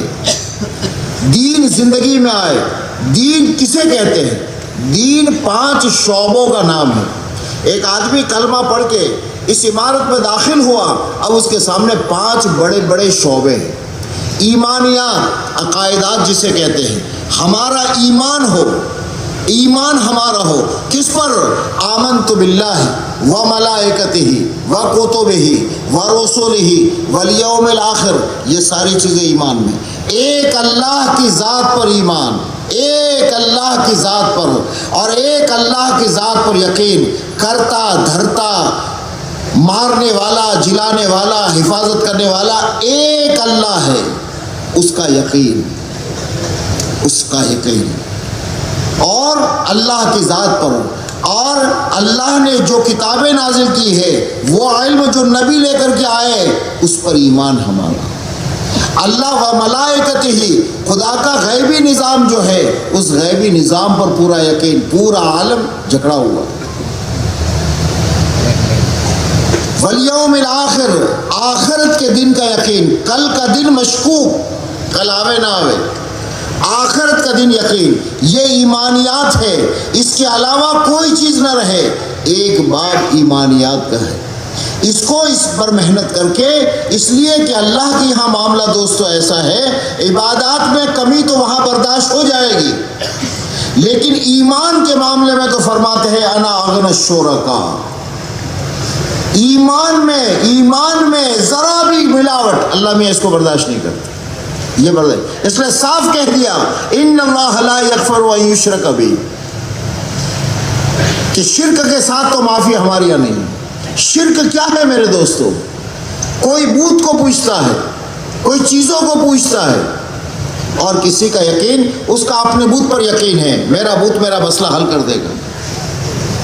और एक का यकीन दुकान पर है, ये दुकान है तो मैं पलता हूँ, दुकान नहीं तो मैं नहीं पल सकता। ये दुकान है तो इज्जत है, ये दुकान नहीं तो जिल्लत है। एक का नौकरी पर ईमान है, साहब ये नौकरी है तो मेरी जिंदगी है, नौकरी नहीं तो मैं क्या खाऊंगा, मुझे कहाँ से खिलाएगा। कोई कहेगा अल्लाह मियाँ खिलाएगा, अल्लाह मियाँ कहाँ से खिलाएगा। ये ईमान के खिलाफ चीज़ है। अंदर में एक ही बात, उस ईमान पर मेहनत करनी, ईमानियात का मुतालबा है, और वहाँ बहुत शिद्दत के साथ है, इसमें ज़रा भी कमी नहीं। तो पहला बाब ईमानियात का है कि ईमान ज़िंदगी में आ जाए। ईमान ज़िंदगी में आ गया, सारी चीज़ें आसान होती चली जाए। Para sahabat radhiyallahu anhum, mereka berjalan di atas agama atau mereka mengamalkan agama secara keseluruhan, maka Allah Subhanahu wa taala berikan kemuliaan kepada mereka di dunia ini, apalagi di akhiratnya Allah. Sudah 14 abad berlalu, sampai sekarang kita masih memuji-muji para sahabat. Bahkan nama-nama anak-anak kita pun nama-nama para sahabat radhiyallahu anhum. Semua orang mengatakan radhiyallahu anhum kepada para sahabat. Nama-nama anak mereka dinamakan dengan anaknya para sahabat. Kenapa? Di dunia saja sudah nampak kemuliaan mereka, apalagi di akhiratnya Allah, karena mereka mengamalkan agama secara sempurna. Nah, hadirin dimuliakan oleh Allah Subhanahu wa taala. Jadi kalau agama diamalkan dengan sempurna, janji Allah pasti Allah berikan. Kalau agama dikerjakan hanya sebagian-sebagian saja, maka hadirin tidak ada janji Allah diberikan kepada ini umat. Di dunia tidak akan mendapatkan kejayaan, apalagi di akhiratnya Allah. Kemudian agama bukanlah hanya bagian-bagian, hanya sholat saja atau puasa, tidak, tapi agama mencakup 5 perkara yang dijelaskan oleh ulama kita. Jadi agama akan mencakup seluruh aspek kehidupan manusia, dari bangun tidur sampai tidur kembali, dari pagi sampai petang, petang sampai pagi. Itu agama mengatur kehidupan manusia dalam segala lapangan dia, dalam pertanian, perdagangan, perekonomian, dalam pekerjaan dia, hubungan antara seorang bos dengan anak buahnya, antara seorang raja dengan rakyatnya. Ini diatur oleh agama semua. Maka beliau katakan bahwa agama terdiri pada 5 perkara. 5 ini yang namanya agama. Pertama imaniyah atau akidah, yang kedua ibadat, yang ketiga muasyarah, yang keempat muamalah, dan yang kelima akhlakiyah. Ini namanya agama. Pondasinya pertama sekali. Jadi kalau kita masuk satu gedung, maka terdiri pada 5, itulah namanya gedung tadi hadir. Maka Islam, yang namanya Islam bukan bagian-bagian, 5 tersebut itu yang namanya Islam sempurna. Yang pertama imaniyah, beriman kepada Allah, beriman kepada para malaikat, beriman kepada para rasul, beriman kepada kitab-kitab, beriman akan adanya hari kiamat, kebangkitan. Ini iman. Dan iman kepada Allah Subhanahu wa taala, ini puncak daripada iman. Bagaimana kita tanamkan keyakinan di hati kita bahwasanya tiada yang disembah dengan sembahyang kecuali Allah, tidak ada yang memberikan manfaat dan kemudaratan kecuali Allah, tidak ada yang bisa memberi kecuali Allah, tidak memberikan sehat atau sakit kecuali Allah. Ini tanamkan di hati kita. Dan hadir maka Allah Subhanahu wa taala, kalau orang ada kelemahan, kurang, cacat dalam ibadah, masih ditoleransi oleh Allah Subhanahu wa taala. Tapi kalau ada cacat dalam iman dia, maka tidak ada ampunan. Di dunia tidak akan mendapatkan keterangan, apalagi di akhiratnya Allah Subhanahu wa taala. Ibadah barangkali ada kekurangan, bisa ditutupi, tapi kalau iman kurang, hari ini hadir Allah. Jadi Allah tidak menyenangi adanya kemusyrikan, kesyirikan dalam hati kita. Beliau katakan dulu kalau orang-orang menyembah berhala, dia yakin berhala dia berikan kemanfaatan, kemudaratan kalau nggak disembah. Orang dahulu nih. Tapi sekarang juga hadir. Mungkin kita tidak menyembah berhala, tapi masing-masing orang tahu. Saya ini kerja di toko untuk apa? Loh, kalau saya nggak kerja di toko makan apa saya? Kalau bos saya nggak ngasih duit, saya mau makan apa? Kalau saya nggak kerja di sana, mau makan apa saya? Bagaimana kehidupan saya? Hadir Allah Subhanahu wa taala meyakini bahwa saya berhala memberikan manfaat dalam kehidupan, itu juga syirik. Sama meyakini bahwa saya toko saya, pertanian saya, perdagangan saya, bos saya, raja saya memberikan kemanfaatan, itu juga merupakan kemusyrikan yang ada di hati kita. Makanya harus dibersihkan. Beriman kepada para malaikat. Ini alam semua bukan berjalan otomatis dengan sendirinya, tidak, tapi diatur oleh Allah. Allah gunakan malaikat-malaikat yang menjalankan untuk matahari, bulan, bintang dan sebagainya. Setiap satu biji gandum yang tumbuh itu ada malaikat yang Allah kirimkan untuk menjaganya. Jadi ini alam berjalan bukan dengan sendiri diatur oleh Allah. Allah gunakan para malaikat untuk mengendalikan itu semua. Dan Allah sebenarnya tidak berhajat kepada malaikat tadi, tapi untuk memperlihatkan bagaimana kebesaran Allah, keagungan Allah Subhanahu wa taala. Beriman hari kiamat pasti akan tiba, tidak akan selama-lamanya di dunia. Itu iman hadirin kita hendaklah tanamkan dalam diri kita. ये ईमानियात पर जो ईमान मेहनत की चीज़ है मेरे दोस्तों, जैसे मेहनत आदमी करता जाता है ये ईमान अंदर में आता जाता है। अंदर में ईमानी पावर जितना आता जाएगा इतना आदमी दीन पर चलता जाएगा। जब इस ईमान पर मेहनत करके इस ईमान को लाए तो पहली चीज़ जो ज़िंदगी में ज़िंदा होगी वो इबादत ज़िंदा होगी। ईमान पर मेहनत के नतीजे में इबादत ज़िंदा होगी कि साहब अब इबादत इसकी ज़िंदगी में होने लगी कि एक आदमी नमाज भी नहीं पढ़ता था, कुछ भी नहीं करता था, अल्हम्दुलिल्लाह दीनी माहौल में आया, जमात में आया, बैठा, तालीम के हलकों में बैठा, गश्तों में चला, चिल्ला लगा दिया। अब क्या हुआ, उनका नमाज उसके लिए आसान हो गई। इबादत का दीन वो ईमानी पावर आया कि उस ग्रेड के पावर से पहला जो ग्रेड का पावर आता है उससे इबादत आसान हो जाती है। कि नमाज पहले नहीं पढ़ता था, उससे अगर कोई पूछता था कि साहब मेरे लिए मुश्किल, फजर में मैं सो जाता हूँ और ज़ोहर में मेरा कारोबार का वक्त होता है, असर में मेरे दोस्तों से मिलने का वक्त होता है, मुझसे नहीं पढ़ी जाती।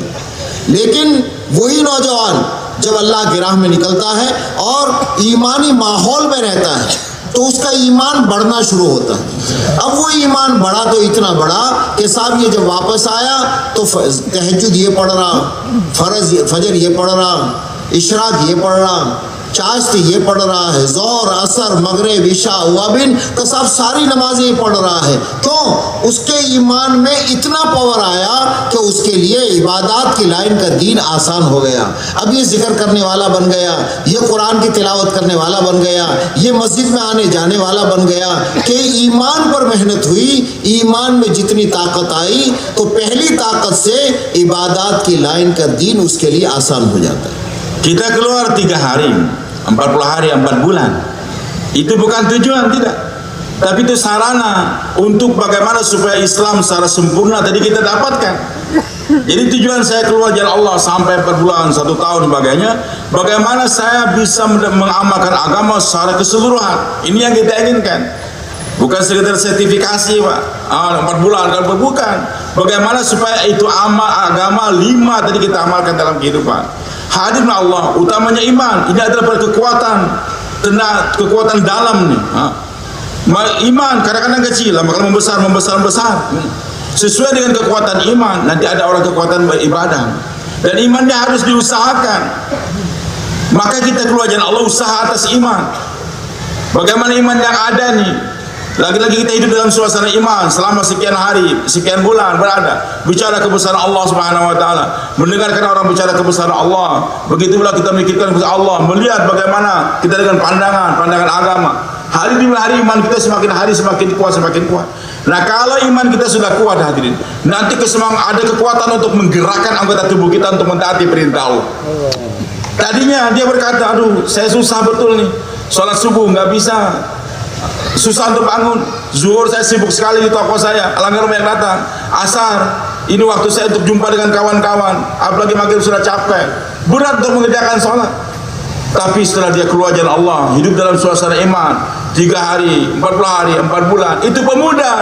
Orang yang tadinya bicara, saya nggak ada kesempatan untuk sholat, susah sekali. Sekarang Masya Allah 5 waktu nggak pernah ketinggalan daripada sholat berjamaah. Bukan itu saja, dia ternyata sholat-sholat sunat, isyraq, awabin, duha, tahajud, witir nggak pernah dia tinggalkan. Kenapa? Karena iman di dalam tadi yang menggerakkan dia untuk mentaati perintah-perintah Allah Subhanahu wa taala. Maka semakin besarnya iman, semakin ada kekuatan untuk mengamalkan hukum-hukum Allah. Ibadah dia akan baik, sehingga dia mulai berzikir, mulai membaca Al-Quran, senantiasa hidup dia penuh dengan ketaatan kepada Allah Subhanahu wa taala. Jadi kekuatan ibadah, tenaganya, powernya adalah daripada kekuatan iman.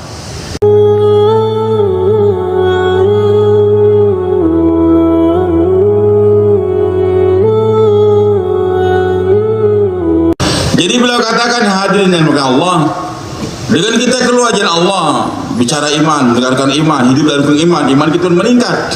Sampai dia keluar 4 bulan jadi Allah, sehingga ibadahnya pun mulai bagus. 5 waktu dia sholat, dia berzikir, dia baca Al-Quran dan sebagainya. Tapi beliau katakan ini sering yang terjadi kesalahan dalam kehidupan kita ini, bahwasanya kalau sudah keluar 4 bulan, ibadah pun sudah mulai kerjakan, bahkan dia sudah haji umrah, alhamdulillah saya sudah mengamalkan agama dalam kehidupan, dia sudah merasa cukup, sampai di sana mulai stop dia. Jadi iman yang dia dapatkan dengan 4 bulan tadi atau keluar 40 hari membuat dia ibadah rajin, semangat, lantas dia berhenti. Dia katakan alhamdulillah saya sudah keluar 4 bulan, saya sudah kartu lama, alhamdulillah saya sudah beribadah, bahkan sudah haji dan umrah. Hadirin subhanahu wa ta'ala, agama tidak hanya sampai kepada batas iman kemudian ibadah, tidak, masih ada lagi peringkat berikutnya, muamalah, muasyarah dan juga akhlak. Hadirin maka Allah subhanahu wa ta'ala harus kita sempurnakan, dan ini harus terus menerus. Beliau katakan kita biasa makan, apalagi di sana nih kita makan kambing, maka tangan kita pun ada lemak-lemak, nggak cukup dengan diisi dengan air dingin, maka kita perlu hangatkan itu air, mungkin cukup 5 derajat saja, kita bersihkan, hilang itu lemak. Tapi kalau kita mau minum teh, bikin teh susu, maka perlu dipanaskan lagi. Sekarang kita ingin masak daging lagi, maka dibakar lagi, dipanaskan lagi yang lebih kuat lagi, supaya itu daging jadi matang. Dokter operasi, dia alat-alat sudah digunakan operasi, maka banyak kuman-kuman, maka untuk menjaga, membersihkan itu alat-alat kedokteran tadi dari kuman-kuman diperlukan air yang sangat panas sampai 99,9 derajat supaya dihilang itu kuman. Kalau cuma 5 saja, maka kuman pun akan bertahan. Begitulah hadirin perumpamaan kita ini. Kita bergerak keluar jalan Allah, mulai naik iman kita, ibadah kita mulai naik. Tapi kalau kita berhenti sampai di sana saja, apa yang terjadi? Hadirin Allah, beliau katakan, Nabi telah menjelaskan, orang sudah beriman, beribadah, tapi muamalah dia tidak benar. Muamalah dia tidak benar. Dia tidak panaskan lagi iman dia, enggak istiqamah dalam keluar jalan Allah subhanahu wa ta'ala. Maka apa yang terjadi, Pak? Makanan yang haram masuk ke mulut dia, maka semua ibadah dia dilemparkan ke muka dia oleh Allah subhanahu wa ta'ala. Sholat yang dia kerjakan tadi, begitu semangatnya dia tahajud, maka dilipat seperti kain gombal, dilemparkan ke muka dia lagi. Kenapa? Karena dia sholat dengan makanan yang haram masuk tubuh dia, pakaian yang haram. Dia pergi haji, pergi umrah, bergantung di kelambu Ka'bah, menangis dan menangis. Allah katakan, wahai hambaku, tangisan kau tangiskan, silakan menangis di depan Ka'bah, tapi uang yang kamu bawa untuk datang bayar uang yang haram, pakaian yang haram. Jadi walaupun dia bergantung di kelambu Ka'bah, tangisan dia tidak akan diterima Allah, bahkan dilemparkan seperti kain gombal ke muka dia lagi. Utang tidak dibayar, walaupun dia mati sebagai seorang syahid tidak akan bisa masuk surga. Maka ini memerlukan lagi, panaskan lagi supaya muamalah saya jadi benar, sehingga akan menjaga ibadah kita dan iman kita pun akan senantiasa bertahan. मेरे दोस्तों और भाइयों, ये हमारी बहुत बुनियादी चीज़ है। मामलात का दीन अगर ज़िंदगी में नहीं आया तो हमारी तो सारी पूंजी जाएगी। मामलात के दीन से मुराद मैं जो कमा रहा हूँ, मेरी तिजारत, हर आदमी तिजारत जो करता है, मेरी बिजनेस शरीयत पर है या नहीं है, मेरी बिजनेस में कोई ऐसी चीज़ तो नहीं है जो हराम हो जाती हो। यानी उस पर जितना ईमान अंदर में बढ़ता चला जाएगा, आदमी की निगाह मजबूत होती जाएगी, वो उसे जहर समझेगा। एक रुपया हराम का पेट में चला गया, वो उसे जहर समझेगा। जैसे दुनिया का इंसान, अगर किसी के बच्चे 3-4 दिन से भूखे हैं, कोई घर में खाना नहीं, बाप परेशान है, माँ परेशान है, बच्चे परेशान है, बच्चे एड़ियाँ रगड़ रहे हैं। इस हाल में उसका बाप बाहर निकला, गांव था, बाहर कोने में देखा कि एक जगह गेहूं पड़े हुए हैं। वो उसे लिया उसने और ले करके चल के भागा कि जल्दी से बच्चों को खिला दूं। वो वहां से चला तो रास्ते में एक आदमी मिला, ए भाई रुक जा। वो एकदम समझ रहा है कि ये शायद चावल वाला है। तो कहा, भाई मैं तो पड़े हुए लिए हैं, मैंने चोरी नहीं की। भाई मेरी बात सुन। वो घर आया, क्या है? देख, ये चावल मेरे हैं, یہ چاول میرے ہیں, میں نے اس چاول کو چونکہ مجھے اگانا تھا, بونا تھا, اس لیے میں نے اس میں دوائی ملائی ہے, زہریلی دوائی ہے. وہ بوتے بوتے اتنے چاول بچ گئے تھے, تو میں نے اپنے نوکر سے کہا تھا کہ اس کو دور جا کر کے پھینک آئیو, مگر اس نادان نے یہاں راستے میں پھینک دیا ہے. مجھے تجھے اتنا ہی بتانا ہے کہ یہ چاول زہریلے ہیں.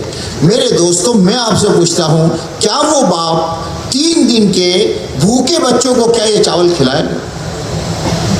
کبھی نہیں کھلائے گا, کبھی نہیں. اس لیے کہ وہ جانتا ہے یہ چاول بچوں کے پیٹ میں جاتے ہی زہر ہے, بچے مریں گے. اس کو جتنا یقین ہے اس سے زیادہ محنت کرنے کے نتیجے میں حرام مال سے بچنا. آخر امام حسین رضی اللہ تعالیٰ عنہ ہے, ان کے منہ میں ایک کھجور ڈال دی. اللہ کے نبی کو یہ شک ہوا کہ شاید یہ صدقہ کی ہو, کبھی یہ صدقہ کی نہ ہو. آپ نے ان کے منہ میں ڈال کر, انگلی ڈال کر اس کھجور کو نکال کر کے باہر پھینکا ہے. صدیق اکبر اپنے غلام کا ایک کھانا لے کر آیا ہوا, 3 دن کا فاقہ ہے, اس نے دیا, لقمہ کھایا. لقمہ کھانے کے بعد معلوم ہوا کہ یہ حلال کا لقمہ نہیں ہے. صدیق اکبر اس کو انگلیاں ڈال کر کر کے نکال رہے ہیں, پھر کہا جا رہا ہے پانی پی کر نکال رہے ہیں. اب آپ انداز لگاؤ, 3 دن کا اس معدے میں کوئی چیز گئی نہ ہو, ایک لقمہ گیا ہو, اس ایک لقمے کو نکالنے میں کتنی مشکل ہے, لیکن برابر پانی پیتے رہے, انگلیاں ڈال کر کے نکالتے رہے, یہاں تک کہ بڑی مشکل سے وہ لقمہ نکلا. لوگوں نے کہا حضرت آپ تو اپنی جان نکال دیتے. فرمایا اگر یہ میری جان کے ساتھ نکلتا تو بھی میں یہ حرام لقمے کو نکالتا, میری جان کے ساتھ نکلتا تو بھی میں حرام نکلتا. معاملات, ہمارا ہر کام, ہمارے گھر میں جو مال آ رہا ہے, جو روزی آ رہی ہے, اگر میرے دوستو حلال کی ہے, بچوں میں اطاعت لے کر آئے گی, بچوں میں فرمان برداری لے کر آئے گی, عورتوں میں حیا لے کر آئے گی, عورتوں میں شرم لے کر کے آئے گی, عورتوں میں دینداری لے کر کے آئے گی. اور اگر آنے والا مال حلال کا نہیں ہے, میری بات پورا مجمع سن لو میرے دوستو, جہاں حرام کا مال پیٹ میں جاتا ہے, تقوی کو اٹھا کر باہر پھینکتا ہے, توکل کو اٹھا کر باہر پھینکتا ہے, حیا اور شرم کو اٹھا کر باہر پھینکتا ہے, جذبات ان کے ناپاک ہو جاتے ہیں. حضرت معروف کرخی کا مقولہ ہے, حضرت معروف کرخی کا مقولہ ہے, اگر حلال مال تو کھائے گا, تیری نیت نہیں ہوگی تو بھی تیرے اعضاء اور جوارے تجھے نیک کام کرنے پر مجبور کر دیں گے. اور اگر تیرے پیٹ میں حرام کا لقمہ گیا ہے, تو نہیں چاہے گا تیرے اعضاء اور جوارے تجھے حرام کاموں پر اور حرام چیزوں پر کھڑا کر دیں گے. معاملات ہماری بنیادی چیز ہے, محنت کر کے ان معاملات کو زندگی میں لانا.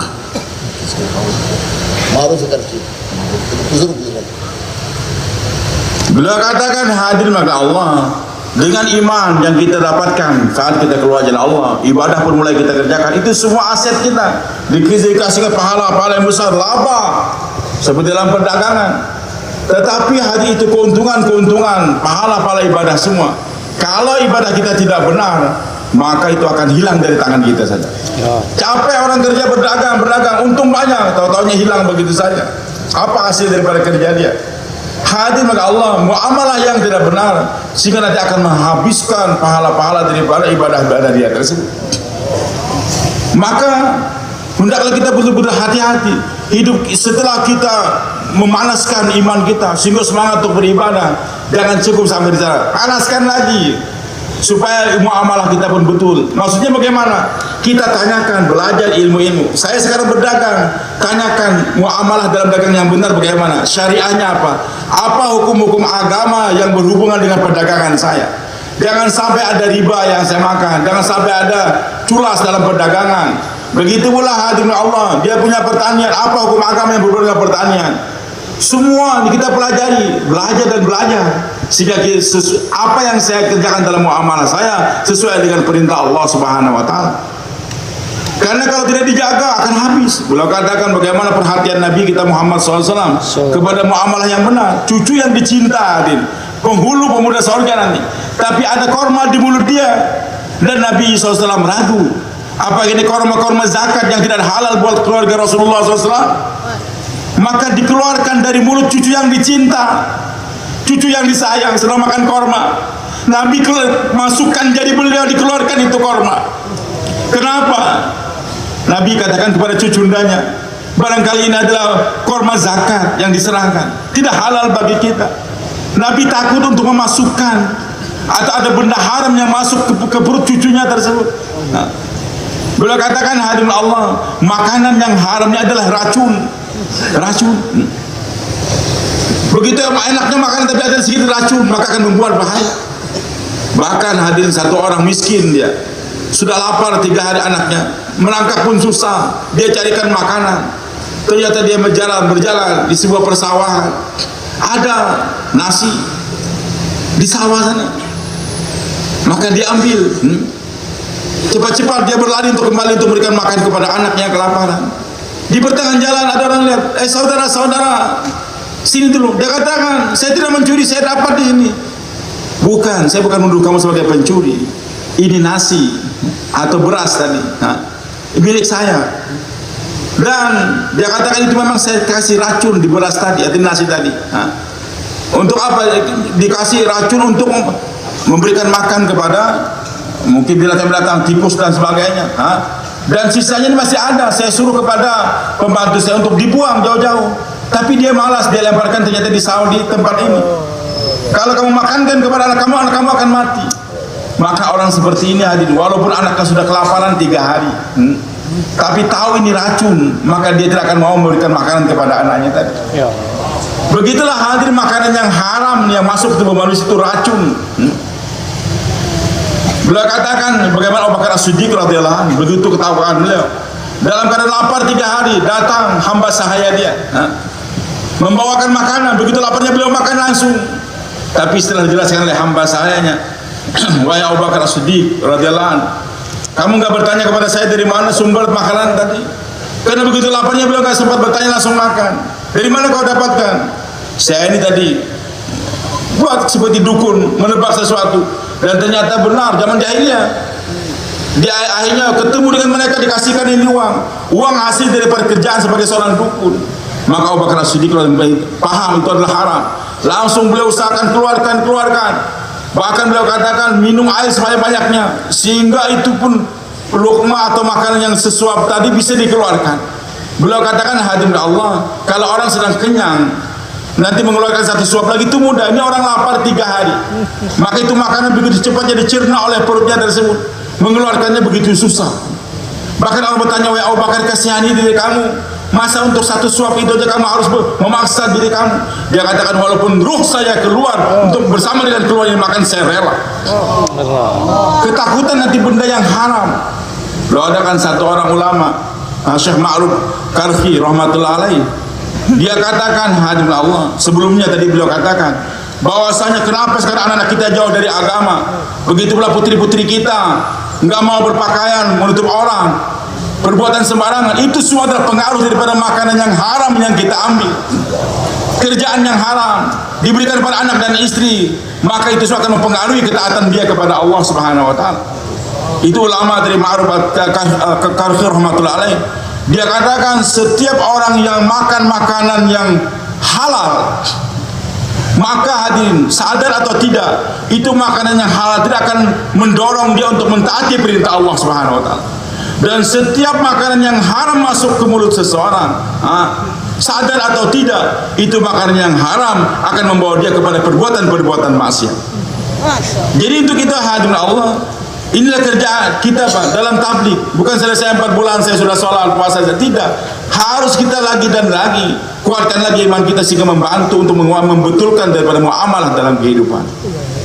मेरे दोस्त और भाइयों, ये मामलात को यानी शरीयत पर लाना, इसके लिए उलमा इकराम से पूछना, उलमा से पूछ करके अपने घर का एक आने वाला पैसा मेरे घर में हलाल कहाँ है, ये कब होगा? जब मेहनत करके ईमान को उस डिग्री पर लाएंगे कि जिससे इबादत की लाइन का दीन आसान हुआ, अब और मेहनत करेंगे, मामलात की लाइन का दीन आसान होगा। और चुनाचे जैसे सहाबा किराम का ईमान बना, جیسے صحابہ کرام کا ایمان بنا کہ اللہ کے نبی علیہ السلام پر ایک آیت نازل ہوئی اور سود کے منع کا حکم آ گیا، تو اللہ کے رسول نے جب اعلان فرمایا کہ میں سب سے پہلے میرے چچا کی سود کی رقم کو معاف کرتا ہوں، اور لوگ اپنے اپنی سود کے رقم کو معاف کر دیں، صحابہ نے اس پر عمل کیا۔ اتنا ہی نہیں، حضرت عباس کو جب پتا چلا، حضرت عباس آئے اور آ کر کے حضرت عباس نے اعلان کیا کہ میرے بھتیجے محمد الرسول اللہ صلی اللہ علیہ وسلم نے تو سود والی رقم کو سودی رقم کو معاف کر دیا ہے، میں پورے سرمایہ کو معاف کرتا ہوں اور سب کو معاف کر رہا ہوں۔ 100% صحابہ کی زندگی میں معاملات صحیح ہوئے، ایک تجارت، ایک موقع، ایک جگہ ذرا بھی شک ہو ان کی زندگی میں یہ نہیں ہوتا تھا، حرام کا مال نہ آئے۔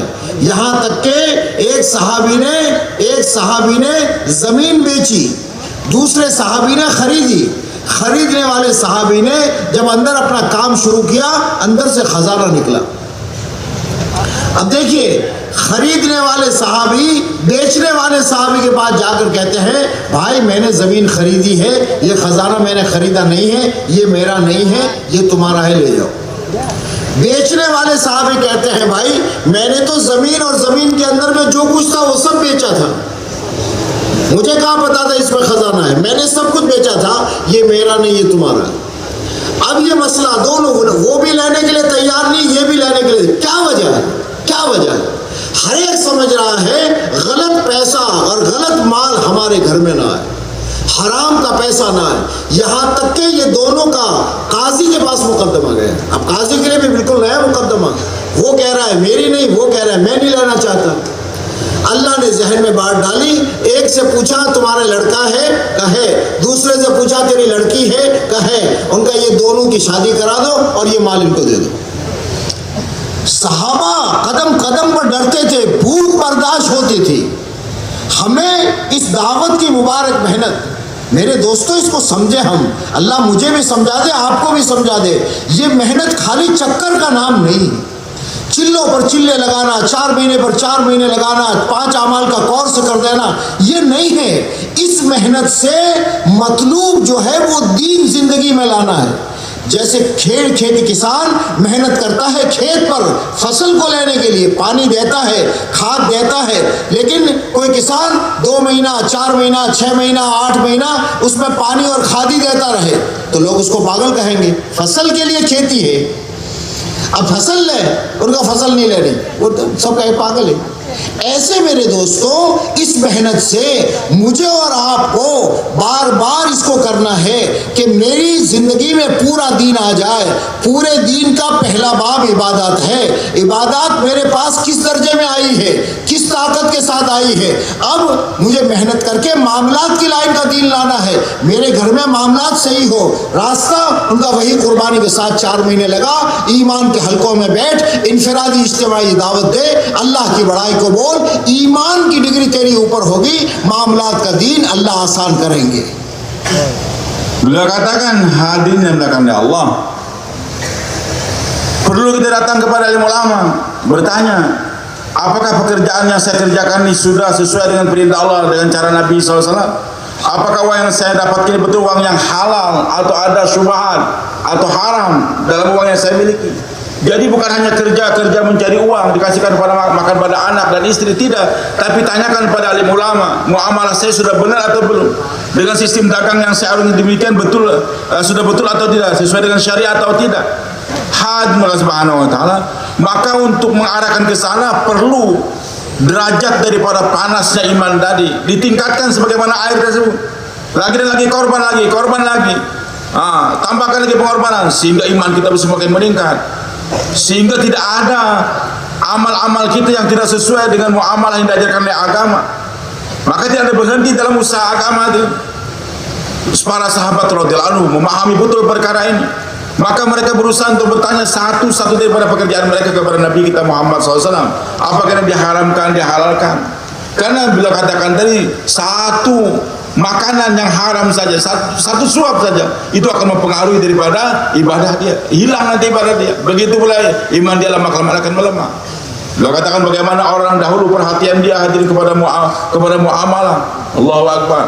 Nabi SAW telah menceritakan dalam hadis yang sahih, satu orang dia beli tanah, kemudian ketika dibangun menggali pondasi, ternyata ada pundi-pundi di sana, berisi banyak perhiasan.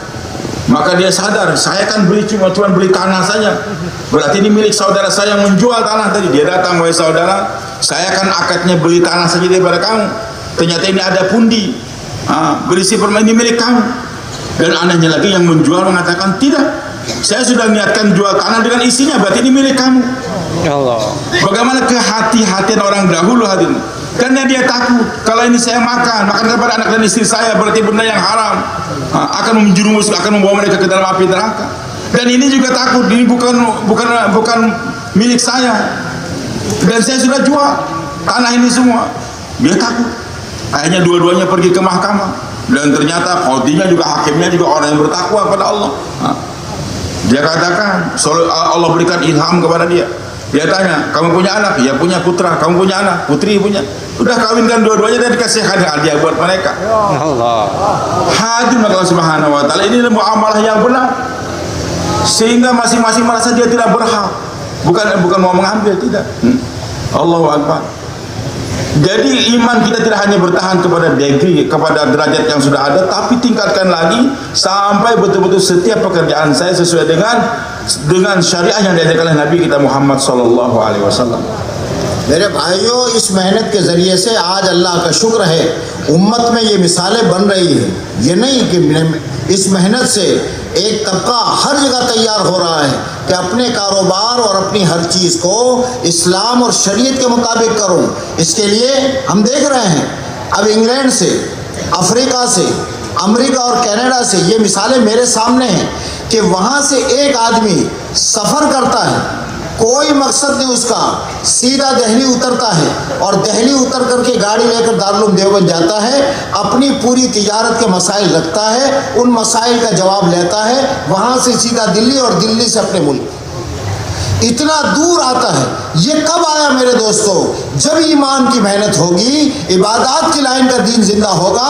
तो जैसे हम इबादत के मसाइल पूछते हैं उलमा से, साहब मेरा रुकू में ये हुआ, मेरी नमाज हो गई, मेरा सजदे में ये हुआ, मेरी नमाज हो गई, मैं इस तरीके से देर से आया, मेरी नमाज हो गई, मेरे कपड़े का ये हाल है, मेरी नमाज हो गई। जैसे हम इबादत की लाइन पूछते हैं, इससे ज़्यादा हम मामलात की लाइन का दीन है। जब इसकी अहमियत आएगी तो मेरे दोस्तों मामलात की एक एक चीज़ पर निगाह होगी। फिर आदमी मेहनत करेगा, अगली मेहनत, अब इतने पावर से मामलात की लाइन का दीन तो जिंदा होगा। माशरत, जिस पर इस्लाम कायम होगा, इस्लाम कायम होता है माशरत पर। माशरत जो है कि आदमी का घर में रहना, बीवी के साथ, बच्चों के साथ, पड़ोसियों के साथ, महल्ले वालों के साथ, आने जाने वालों के साथ एक मुआशरत रसूल पाक सल्लल्लाहु अलैहि वसल्लम ने मदीना मुनव्वरा में कायम की थी। और उसमें हर एक दूसरे के हक अदा करने वाला था, हर एक दूसरे को नफ़ा पहुँचाने वाला था। इस वो मुआशरत हमारी ज़िंदगी में सही हो जाए, ये हम आप मेहनत करके हमें लाना है। और मेहनत का तरीका वही है जो अब तक मेहनत करते करते हम आगे बढ़ रहे हैं। Beliau katakan tadi hadirin, para sahabat radhiyallahu anhum dibina oleh Nabi SAW dalam imaniyat, ibadah, juga muamalat yang benar. Sehingga yang tadi mereka juga bermuamalah dengan riba juga. Tapi ketika iman meningkat dan meningkat, maka datang ayat tentang mengharamkan riba. Dan Nabi ilankan bahwasanya aku telah injak riba itu di bawah kaki. Sudah diharamkan di Allah, kecuali ribanya Abbas bin Abdul Muttalib.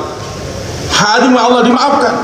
Tapi ternyata pamannya Nabi SAW Abbas, begitu imannya kuat, datang kepada Nabi SAW, ya Rasulullah, jangankan riba, keuntungannya, modal saya semua yang halal pun saya juga sedekahkan semuanya. Karena beliau takut-takut ada bercampur riba daripada modal yang dahulu tersebut.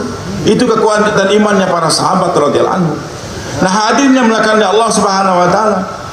Ini kerja kita, Pak. Bagaimana perlu muamalah kita perbaiki. Sebagaimana kita datang pada alim ulama menanyakan saya bagaimana cara saya mandi, bagaimana saya bersuci, berwudu, bagaimana cara salat yang benar. pakaian saya bagaimana. Soal kita tanyakan tentang ibadah kita. Sama dalam hal muamalah kita lagi datang kepada alim ulama. Bertanya, betul aku tidak muamalah saya ini? Dagangan saya betul enggak? Bagaimana saya menyawa dan sebagainya, tanyakan. Beliau katakan, alhamdulillah, saya lihat sendiri ketemu orang, dia tinggal di Inggris sana, di England sana. Setelah dia ikut dakwah, dia punya bisnis, datang dari England, Inggris, datang ke New Delhi, kemudian langsung pergi kepada pesantren Deoband namanya, membawa catatan, menjumpai alim ulama, mufti-mufti di sana. Syekh, saya punya bisnis demikian, tolong kontrolkan halal atau tidak pekerjaan saya. Kemudian mendapatkan jawaban-jawaban dari ulama tadi, dia simpan, dia kembali ke New Delhi, kembali lagi ke Inggris sana, ke England sana. Pedagang muslim hadir untuk memperbaiki muamalah dia saja. Dia tidak merasa bangga dengan sudah 4 bulan, kemudian bangun masjid dan sebagainya, tapi muamalah tidak benar. Datang dia hadir dari England sana ke New Delhi, ke Deoband, ke pondok pesantren, menanyakan alim ulama. Begitulah yang kita inginkan hadir Allah Subhanahu wa taala. Satu persatu daripada muamalah kita ini kita ingin perbaiki. Kemudian terus hangatkan lagi iman kita tadi. Teruskan ini kerja dakwah sampai hadir muasyarah kita juga akan benar. Kerja apa yang perbaiki muasyarah kita, itulah kerja kita sekarang ini. Dengan kita lagi-lagi keluar dari keluarga Allah Subhanahu wa taala, bicara kebesaran Allah, supaya nanti kekuatan iman kita semakin balas sehingga mendukung kita untuk memperbaiki muasyarah. Pergaulan suami istri, dengan tetangga, dengan jiran, anak dan keluarga, ini adalah muasyarah. Bahkan beliau katakan, hadirin, kalau tadi muamalah untuk menjaga diri kita, jangan sampai ada benda yang haram, ibadah kita hilang. Dari ini muasyarah justru untuk mengembangkan Islam lagi. Tersebarnya Islam kemana-mana, tegaknya Islam ada dengan muasyarah yang benar. Maka kalau muasyarah umat Islam ini hadir sudah benar, nanti kita akan lihat orang berbondong-bondong untuk masuk ini agama. یہ معاشرہ جو رسول پاک صلی اللہ علیہ وسلم نے صحابہ کو جو سکھایا تھا، جس کے ذریعے سے ہر ایک دوسرے کا حق دینے والا نہیں بلکہ اپنے حق کو معاف کر دے کر کے مزید دینے والا، ایسا ماحول بن گیا تھا کہ مدینہ منورہ جو ہے وہ معاشرہ پھر دنیا میں چلا۔ آپ کو ایک بات عرض کر دوں، کتنا معاشرہ بنا ہوگا۔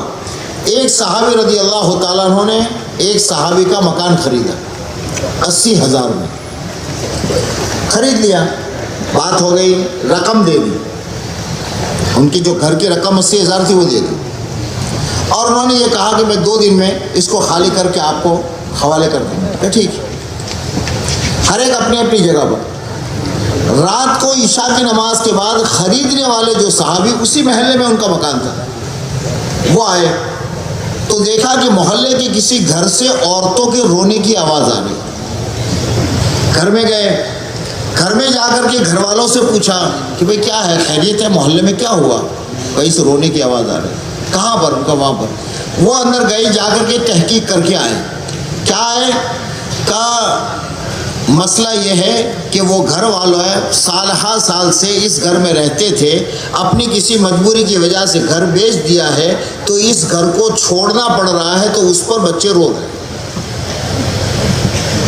وہ صحابی جو خریدنے والے تھے، جب وہ اسلامی معاشرہ کسے کہتے ہیں، دوسرے کی تکلیف میں کام آنا، خریدنے والے صحابی نے فوراً آدمی بھیجا، بیچنے والے صحابی کو بلایا اور بلا کر کے کہا کہ بھائی یہ بچے کیوں رو رہے ہیں؟ کہا وہ بچے ہیں، بہت سالوں سے یہاں رہتے تھے، محلہ واللہ دوست وغیرہ سب تھے، اس لیے رو رہے ہیں، آپ فکر نہ کریں، 2 دن میں مکان خالی کر دیں۔ فرمایا نہیں، یہ مکان اب تمہارا ہے، یہ مکان اب تمہارا ہے۔ وہ بیچنے والے صحابی گھر گئے، جا کر کے 80,000 لے کر آئے اور آ کر کے کہا کہ جب آپ نے مکان کا سودا میرا فسخ کر دیا ہے تو یہ آپ کے 80,000 لے لیجئے۔ فرمایا یہ 80,000 تو تمہارے مکان کے میں نے دے دیے تھے، یہ مکان میرا تھا، یہ مکان بھی میں نے تمہیں ہدیے میں دے دیا، نہ مجھے 80,000 چاہیے نہ مجھے مکان چاہیے۔ یہ تھا وہ معاشرہ کہ مدینہ منورہ میں ایک بچہ یتیم ہوتا تھا، ایک بچے کا باپ مر جاتا تھا تو اس کا صحابہ میں سے جو ملتا اس بچے کے سر پر ہاتھ رکھ رہا کہ بیٹا ہم تیرے ہیں۔ ایک بیمار ہوتا تھا، ایک بیمار، پورا مدینہ اس کی تیماردار ہوتا تھا۔ ایسا ماحول، ایسا معاشرہ قائم کیا گیا تھا کہ اس معاشرے میں ہر ایک حق والے کا حق دیا جا رہا تھا۔ ماں کا بیٹے پر کیا حق ہے وہ تو دنیا جانتی ہے، بیٹے کا ماں پر کیا حق ہے، आज हम अपनी औलाद के हक नहीं दे रहे, हमें मालूम है अच्छा नाम रखना, औलाद को दीन सिखाना, औलाद की तरबियत करना, ये औलाद का हक है बाप पर। अगर नहीं दिया तो क़यामत के दिन गिरेबान से औलाद पकड़ेगी। माल कम दिया है ये नहीं है, वो तो इसकी मुकद्दर का, मरने के वक्त में जो विरसा उसके पास में आ जाए वो उसका हक है। लेकिन दीन सिखाना, अपनी औलाद को कुरान हुक्म कर रहा है, कू अनफुसकुम व अहलीकुम नारा, ये अम्र का सीगा है, ये हम पर, इस औलाद का हम पर हक है। बीवी शादी करके लाए, उस बीवी का हक है हम पर, उसको हम दीन सिखाएं।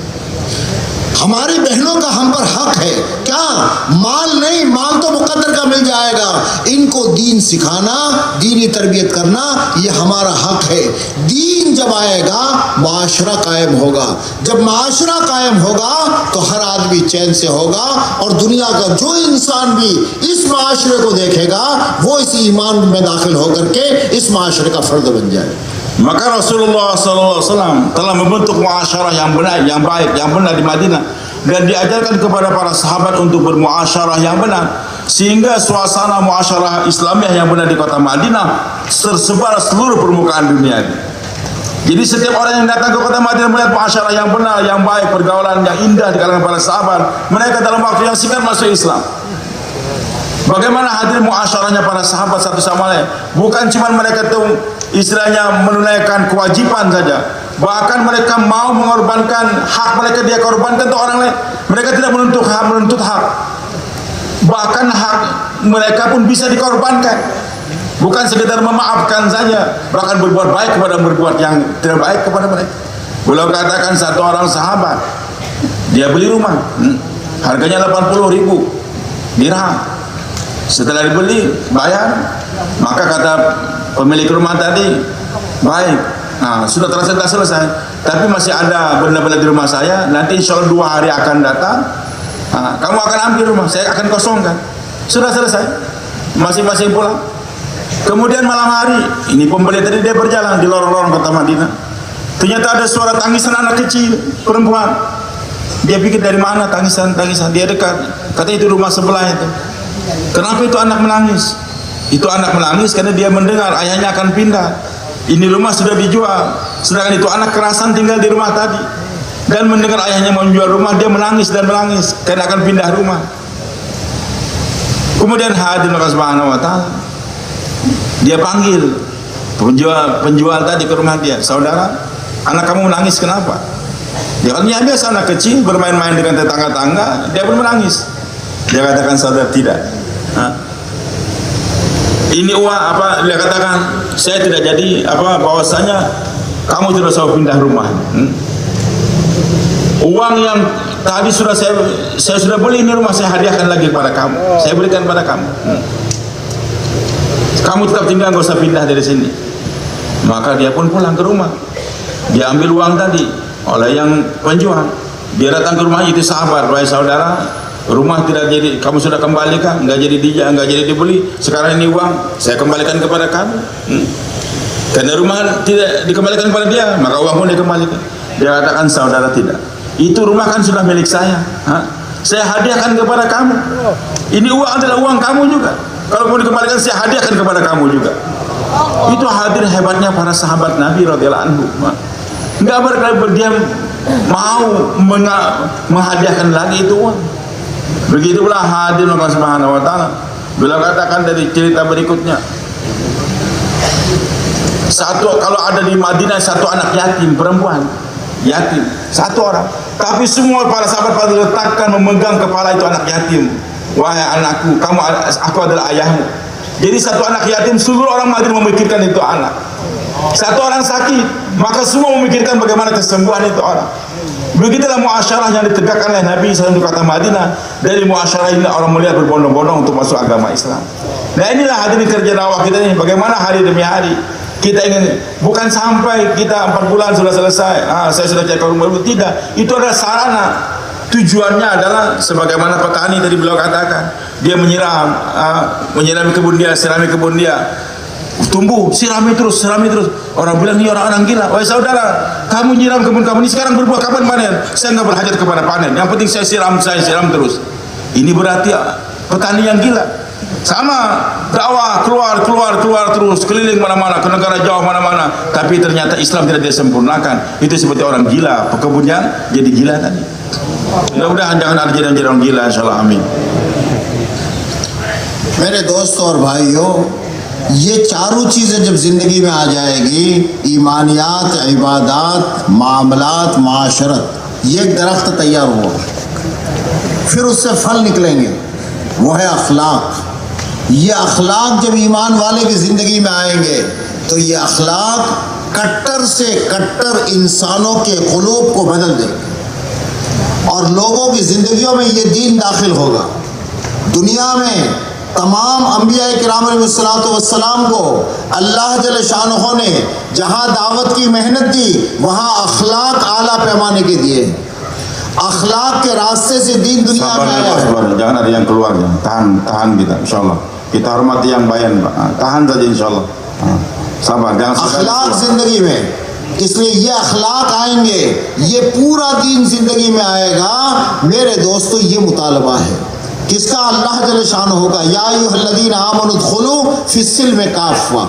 इस पर अल्लाह का वादा जो मैंने अर्ज किया, वो कब्र की आग, वो कब्र के सांप, वो कब्र का पीसना, वो कब्र का धंसना, वो मैदान हशर की तकलीफें जो एक बड़ा बदन बना करके जहन्नम में डाला जाएगा, उन तमाम बड़े बड़े मसाइल से अल्लाह निजात देगा और इस दुनिया को अल्लाह खुशगवार बना देगा और दुनिया की ज़िंदगी खुशगवार होगी।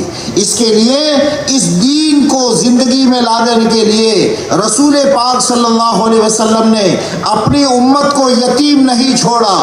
आप एक कीमिया देकर अपनी उम्मत को गए हैं। जिस दौर में भी, जिस ज़माने में भी, जैसे हालात में भी उम्मत दीन से दूर हो जाए, ये आमाल दावत है, ये मुबारक मेहनत है। इस मेहनत को लेकर के जो उठेगा, कैसा भी सख्त माहौल होगा, खुदा उसकी ज़िंदगी में दीन को दाखिल करेंगे और उसके ज़रिए से दुनिया में दीन को फैलाएंगे और खुदा अपने दीन को गलबा अता फरमाएंगे और दीन गालिब होना शुरू हो जाएगा। वो मुबारक मेहनत मेरे दोस्तों, ये अल्लाह के रास्ते की नक्ल हरकत है। इसे किया जाएगा, जिंदगी में दीन आएगा। दीन का मुतालबा, सुन लो मेरे दोस्तों, दीन का मुतालबा हर ईमान वाले से है। हर ईमान वाले से पूछा जाएगा तेरी जिंदगी में दीन कितना है, और ये अल्लाह के सामने क़यामत के दिन हर एक से पूछा जाएगा क्या हाल है तेरा और तूने अपनी जिंदगी को क्या बनाया है।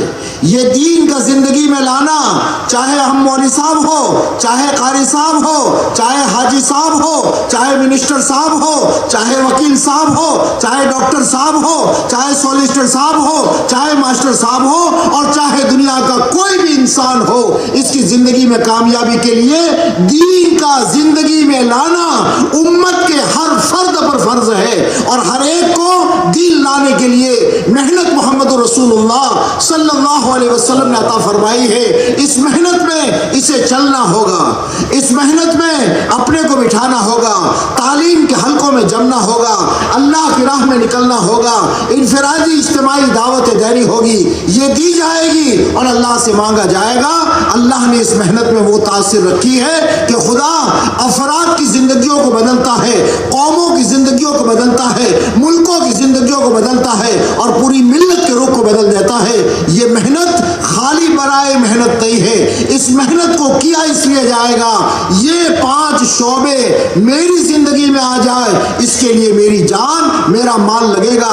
एक मकसद के लिए मैं मेहनत करूंगा, हमारा मकसद है पूरा दीन हम में आ जाए और हम इस दीन की दावत आलम के बसने वाले इंसानों को देंगे, मेहनत करेंगे, उनके हमदर्द बनेंगे कि उनकी जिंदगी में ये दीन आ जाए। इसके लिए मेरे भाइयों, पूरा मजमा इत्मीनान से बैठा रहो। हमारे जो साथी अल्लाह की राह में 4 महीने के इरादे कर चुके हैं, अल्लाह इनकी जान माल में खूब बरकत नसीब फरमाए, इत्मीनान से बैठे। हमारे वो साथी जो चिल्ले का इरादा कर चुके हैं, हम उनसे भी कहते हैं नया जो मजमा ना भी चिल्ले 4 महीने का तय किया है, हम उनसे भी दरखास्त करते हैं, सोचो, बराहे करम सोचो, पलटो, सोचो और अपनी जिंदगी के मुतालिक फैसला करो। 4 महीने में ईमान अगर बन जाता है और इतना बड़ा दीन जिंदगी में आता है, इससे सस्ता सौदा कोई नहीं है। हिम्मत के साथ खड़े होकर के 4 महीने के अज़ाइम करो कि इंशाअल्लाह नकद यहाँ से 4 महीने जाना है। जिनके नाम पहले आ गए वो खड़े न हो, चिल्ले वाला 4 महीने के लिए तैयार हो तो वो खड़ा हो जाए। पूरा मजमा ऐसे ही बैठा रहो, अल्लाह से मांगते रहो, अल्लाह से मुतवज्जह रहो, अल्लाह दिल में दाखिल कर दे, खड़े होकर लिखा दो, वरना कम से कम पूरे मजमे में इस बैठने का और सुकून का जरिया बन जाओ। Masya Allah. Ini terakhir Pak, silakan angkat kepalanya lagi. Yang ngantuk-ngantuk tidur silakan. Bangun. Jadi hadirin beliau katakan, bagaimana nih dalam kerja kita di muasyarah kita demi hari demi hari kita tunaikan. Karena muasyarahnya bagaimana hubungan kita suami istri, anak, menunaikan kewajiban-kewajiban kita. Bagaimana hak seorang ayah, hak seorang anak, hak istri, bagaimana di saat hari perkawinan, maka ada hak istri kita yang harus kita tunaikan. Kewajiban kita apa kepada dia tersebut? Kita terima dia bukan hanya untuk memberikan makanan, tapi berdirikan agama. Anak kita datang, hari ini kita tahunya menuntut hak. Ini anak saya durhaka, anak saya enggak taat kepada. Padahal ada kewajiban yang harus dinaikkan oleh orang tua kepada anaknya tersebut. Anak punya hak. Di antaranya Nabi SAW jelaskan bagaimana memilihkan ibu yang baik. Begitu pula mengajarkan Al-Quran kepada dia. Mengajarkan Al-Quran kepada itu anak, mengajarkan agama. Bukan sekedar memberikan makan dan minum, itu jelas. Tapi juga Allah katakan, qu anfusakum wa ahlikum nar. Jadi anak kita punya hak yang harus kita tunaikan. Berikan nama yang baik kepada dia, ajarkan Al-Quran, berikan pendidikan yang benar. Begitulah istri kita, bukan hanya dikasih makan, tapi kasih pendidikan agama. Semua. Jadi muasyarah ini mengajarkan kepada kita bagaimana menunaikan hak masing-masing orang tersebut. Dan hadirin yang maka Allah, ini semua kita bina iman kita buat. Ibadah kita perbaiki, muamalah juga muasyarah sehingga terbentuk seperti pohon yang besar. Dan hasil daripada itu nanti dengan iman yang kuat, ibadah terus, muasyarah, muamalah, nanti timbullah buah. Dan buah itu adalah akhlak. Jadi inti saat puncaknya daripada semua pengorbanan tadi adalah menunjukkan akhlak yang benar. Nah, kalau sudah akhlaknya orang beriman dari benar, baik, maka nanti orang melihat Islam itu indah, melihat Islam itu senang, sehingga mereka berbondong-bondong untuk masuk agama. Dan hari bukan itu saja, tadi permasalahan dikubur, masalah di akhirat, bagaimana sisa kubur, bagaimana nanti beratnya sisa di akhirat, orang dibesarkan badannya, giginya kayak gunung Uhud, bagaimana mukanya dan sebagainya, keperluan dia makan, minum, kepanasan, itu semua akan terselesaikan dengan kesempurnaan agama yang dia amalkan. Kalau muamalah ibadah dia, iman dia benar, ibadah pun benar, muamalah, muasyarah akhlak benar, maka hadirin dia tidak akan diazab oleh Allah Subhanahu wa taala. Kubur betul-betul menjadi taman surga di hari kiamat di bawah naungan arsy Allah, dan hari demi hari surga dia semakin ditingkatkan oleh Allah Subhanahu wa taala. Hadirin maka Allah, bagaimana supaya agama yang sempurna tadi kita dapatkan? Itulah usaha kita sekarang ini. Jadi agama menuntut daripada setiap umatnya itu untuk berkorban. Bagaimana bukan hanya sebagai agama, tapi untuk khulufis silmi kahafah, masuk Islam secara kahafah, secara sempurna. Dan itu tidak akan didapatkan tanpa usaha. Itulah usaha kita sekarang ini, Pak. Kita keluar 4 bulan lagi dan lagi, sebagai hari demi hari supaya agama sempurna saya dapatkan dalam kehidupan saya. Maka kita keluar 4 bulan di jalan Allah.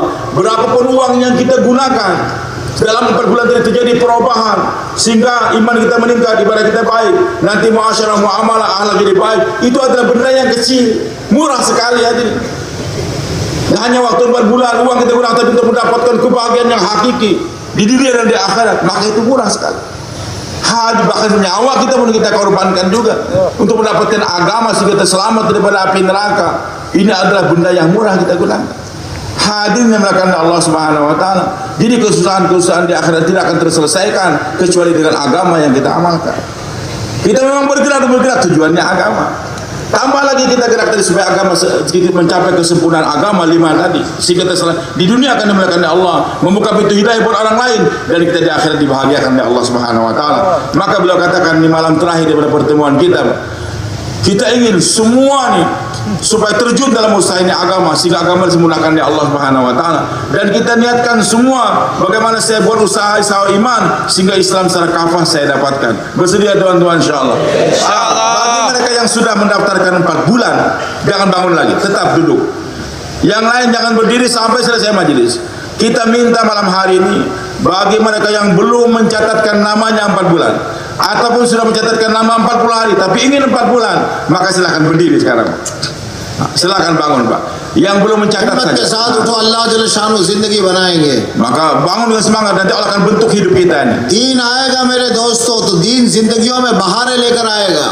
Jadi beliau katakan kalau sudah agama akan datang, maka nanti akan yang lain pun akan mengikuti, akan datang semua, keduniaan akan datang. और आखिरत बना देगा अल्लाह पाक। Dan di akhirat nanti akan dibentuk kehidupan kita oleh Allah dengan ada agama. इसलिए और अल्लाह की जात बड़ी है, अल्लाह ले जाएगा। हमारा काम है खड़े होकर के अपने आप का इरादा जाहिर करना, बाकी मसला अल्लाह आसान करता चला जाएगा। Allah Maha Besar, Maha Pemberi. Yang penting hamba tampakkan dirinya, ya Allah saya siap. Nanti Allah akan bawa dia kemana-mana. Silakan आए Pak, थे bangun. इज्तिमा के लिए, आए थे चिल्ले के लिए, हिम्मत से उठो, हिम्मत से बिस्मिल्लाह करो। Datangnya niat cuma hanya hadir istimewa saja atau hanya 40 hari saja. Sekarang kita jadikan 4 bulan. Bangun Pak, saya yang करता है berawal. इस मजमे में? Silakan, Masya Allah. 4 bulan. Yang belum kasih nama. Alhamdulillah. Satu. Sebentar dulu. Diri dulu. Yang lain lagi Pak. Yang di depan. Baris depan, Masya Allah. Alhamdulillah. Masya Allah. Masya Allah. Tetap di tempat Allahu ini Pak. Akbar. Yang belum mencatat nama saja. Yang belum mencatat और nama. हिम्मत से उठो। Atau yang 40 hari jadi 4 bulan. Silakan. ये थोड़े पीछे करो, उनका आगे बुला लो। Mari ke depan Pak. Yang catat 4 bulan ke depan sini. Ke depan sini. आ जाओ, आगे आ Mari जाओ, ke दुआ depan ले लो sini. नकद। Tolong buka jalan. Buka di tengah nih, Pak. Itu bukan di tengah, Bapak agak ke belakang sedikit. Ini yang di depan Pak. हिम्मत Tolong ke belakang मर्दा, sedikit. मदद खुदा। Tolong kasih tempat. Ini yang agak ke belakang sedikit. Pak Imam, tolong minta kawan-kawan agak ke belakang sedikit. Silakan maju ke depan sini Pak. Yang 4 bulan siap maju ke depan. अल्लाह के लिए आगे बढ़ने वाले बनो। Jadi semata-mata karena Allah. Kita maju ke depan, Masya Allah. जो अल्लाह के वादे पर कदम उठाता है, अल्लाह उसका हाथ पकड़ लेते हैं। Buka jalan Pak. Jadi orang yang bangun janji, yakin dengan janji Allah, Allah akan tunaikan janjinya. Masya Allah. Tolong buka jalan Pak. Buka di tengah nih. Buka sedikit. Tolong ini mundur, adik mundur sedikit. आ जाओ, हिम्मत से आ जाओ। Silakan ke depan sini, ke depan. Jangan ada yang moto Pak. Jangan ada yang moto. Silakan ke depan Pak. Berdiri. Jangan duduk dulu, berdiri dulu. Ke depan lagi sini, Pak. Ke depan lagi. से कहो वहाँ वो एक मजलिस में बैठा है, इतनी दीन की मजलिस में भी ये फोटो का हराम काम कर रहा है। Ini बताया. Jadi beliau katakan ini majelis agama Pak, jangan ada yang memotong. Ini tidak baik. इस मजलिस में भी दीन की तौफीक न होगी, कहाँ जाएगा?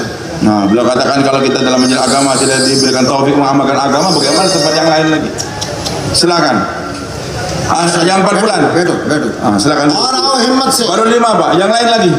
Masya Allah. Silakan. Maju ke depan. कौन है जो अल्लाह से मामला करे? Alhamdulillah 6. Ke sini Pak ya. Silakan yang 4 bulan. Mari. इनसे कहो अभी कोई तश्कील नहीं करेगा, अभी खुद आप अपनी जात के मुतालिक सोचो कौन सी चीज हमें चाहिए। दीन चाहिए तो दीन की मेहनत पर हमें कदम उठाना होगा। Jadi beliau katakan ini masalah kita masing-masing Pak. Apa yang kita inginkan nih? Agama, usaha agama ini semua untuk kita, bukan untuk orang lain. अपने आप को समझाओ।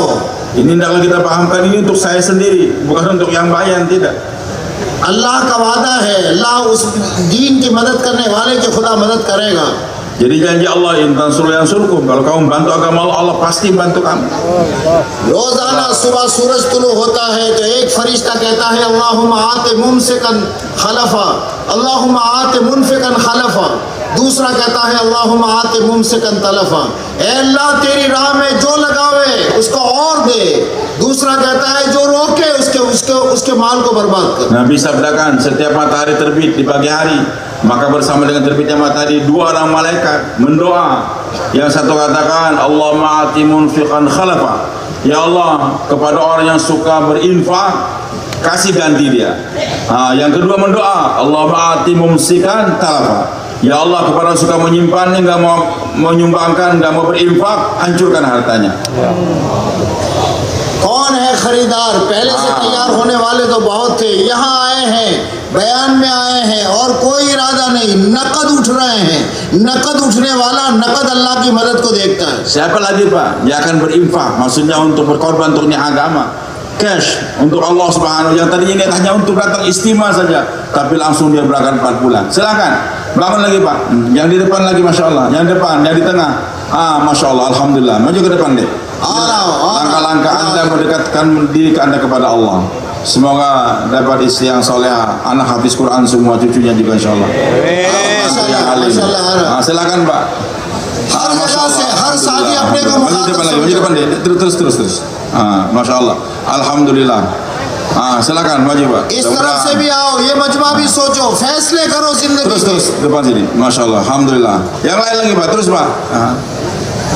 Saling tanyakan satu sama lain Pak. Masya Allah. Masya Allah. Yang lain lagi Pak. Masya Allah. 4 bulan. अच्छा इस पूरे मजमे से कहो, थोड़ा तर्जुमा करो। अल्लाह आपको जज़ाए खैर दे, आपने हमारा साथ दिया। Jadi beliau katakan Alhamdulillah Pak. Semoga Allah memberikan ganjaran pahala pada Bapak karena Bapak masih bersama dengan kami. आप माशाल्लाह अब तक इत्मीनान से बैठे हैं। Sampai sekarang tuan-tuan masih tenang duduk dengan sabar. मजमा बहुत बड़ा मजमा हमारा वो है जो 4 महीने के लिए पहले नाम लिखा चुका है। Jadi Alhamdulillah sudah banyak kawan-kawan yang memberikan namanya 4 bulan. अब एक काम है 10-15 मिनट का, तो आप हजरात क्या हमारा साथ देंगे? Beliau katakan kami minta lagi tambahan Pak 5 atau 10 menit. Bersedia untuk memberikan waktu pada kami 5 atau 10 menit? इंशाअल्लाह अरे साथ दोगे? Siap untuk memberikan insyaAllah. इंशाअल्लाह नहीं, ये आगे वाले नहीं, वो पीछे वालों से पूछो। Yang di belakang bagaimana Pak? Siap bertahan lagi Pak insyaAllah memberikan waktu? Masya Allah. अरे तुम लोग दोगे साथ, ये पीछे वाले? Yang di belakang sana gimana Pak? Masya Allah. इंशाअल्लाह। अब एक काम करो, देखो ईमान का मुज़ाकरा ईमान वाले को नफा देता है। Beliau katakan Nabi telah sabdakan, wadzakir fa inna dzikrata tanfa'ul mu'minin. Jadi berikan peringatan atau muzakarah tentang iman, itu akan memberikan manfaat kepada orang beriman. ईमान की बात आदमी करता है तो उससे उसके ईमान में कुव्वत आती है। Jadi kalau kita banyak muzakarah iman, sehingga nanti iman pun akan datang dalam diri kita, akan memberikan kekuatan untuk beramal. बहुत से साथी हमारे आते हैं जो ईमान की बात को सुन करके इरादा भी होता है कि मैं अल्लाह की राह में चला जाऊं, लेकिन इतने बड़े मजमे में उसकी हिम्मत नहीं होती और वो अपने इरादा उसका सड़ जाता है।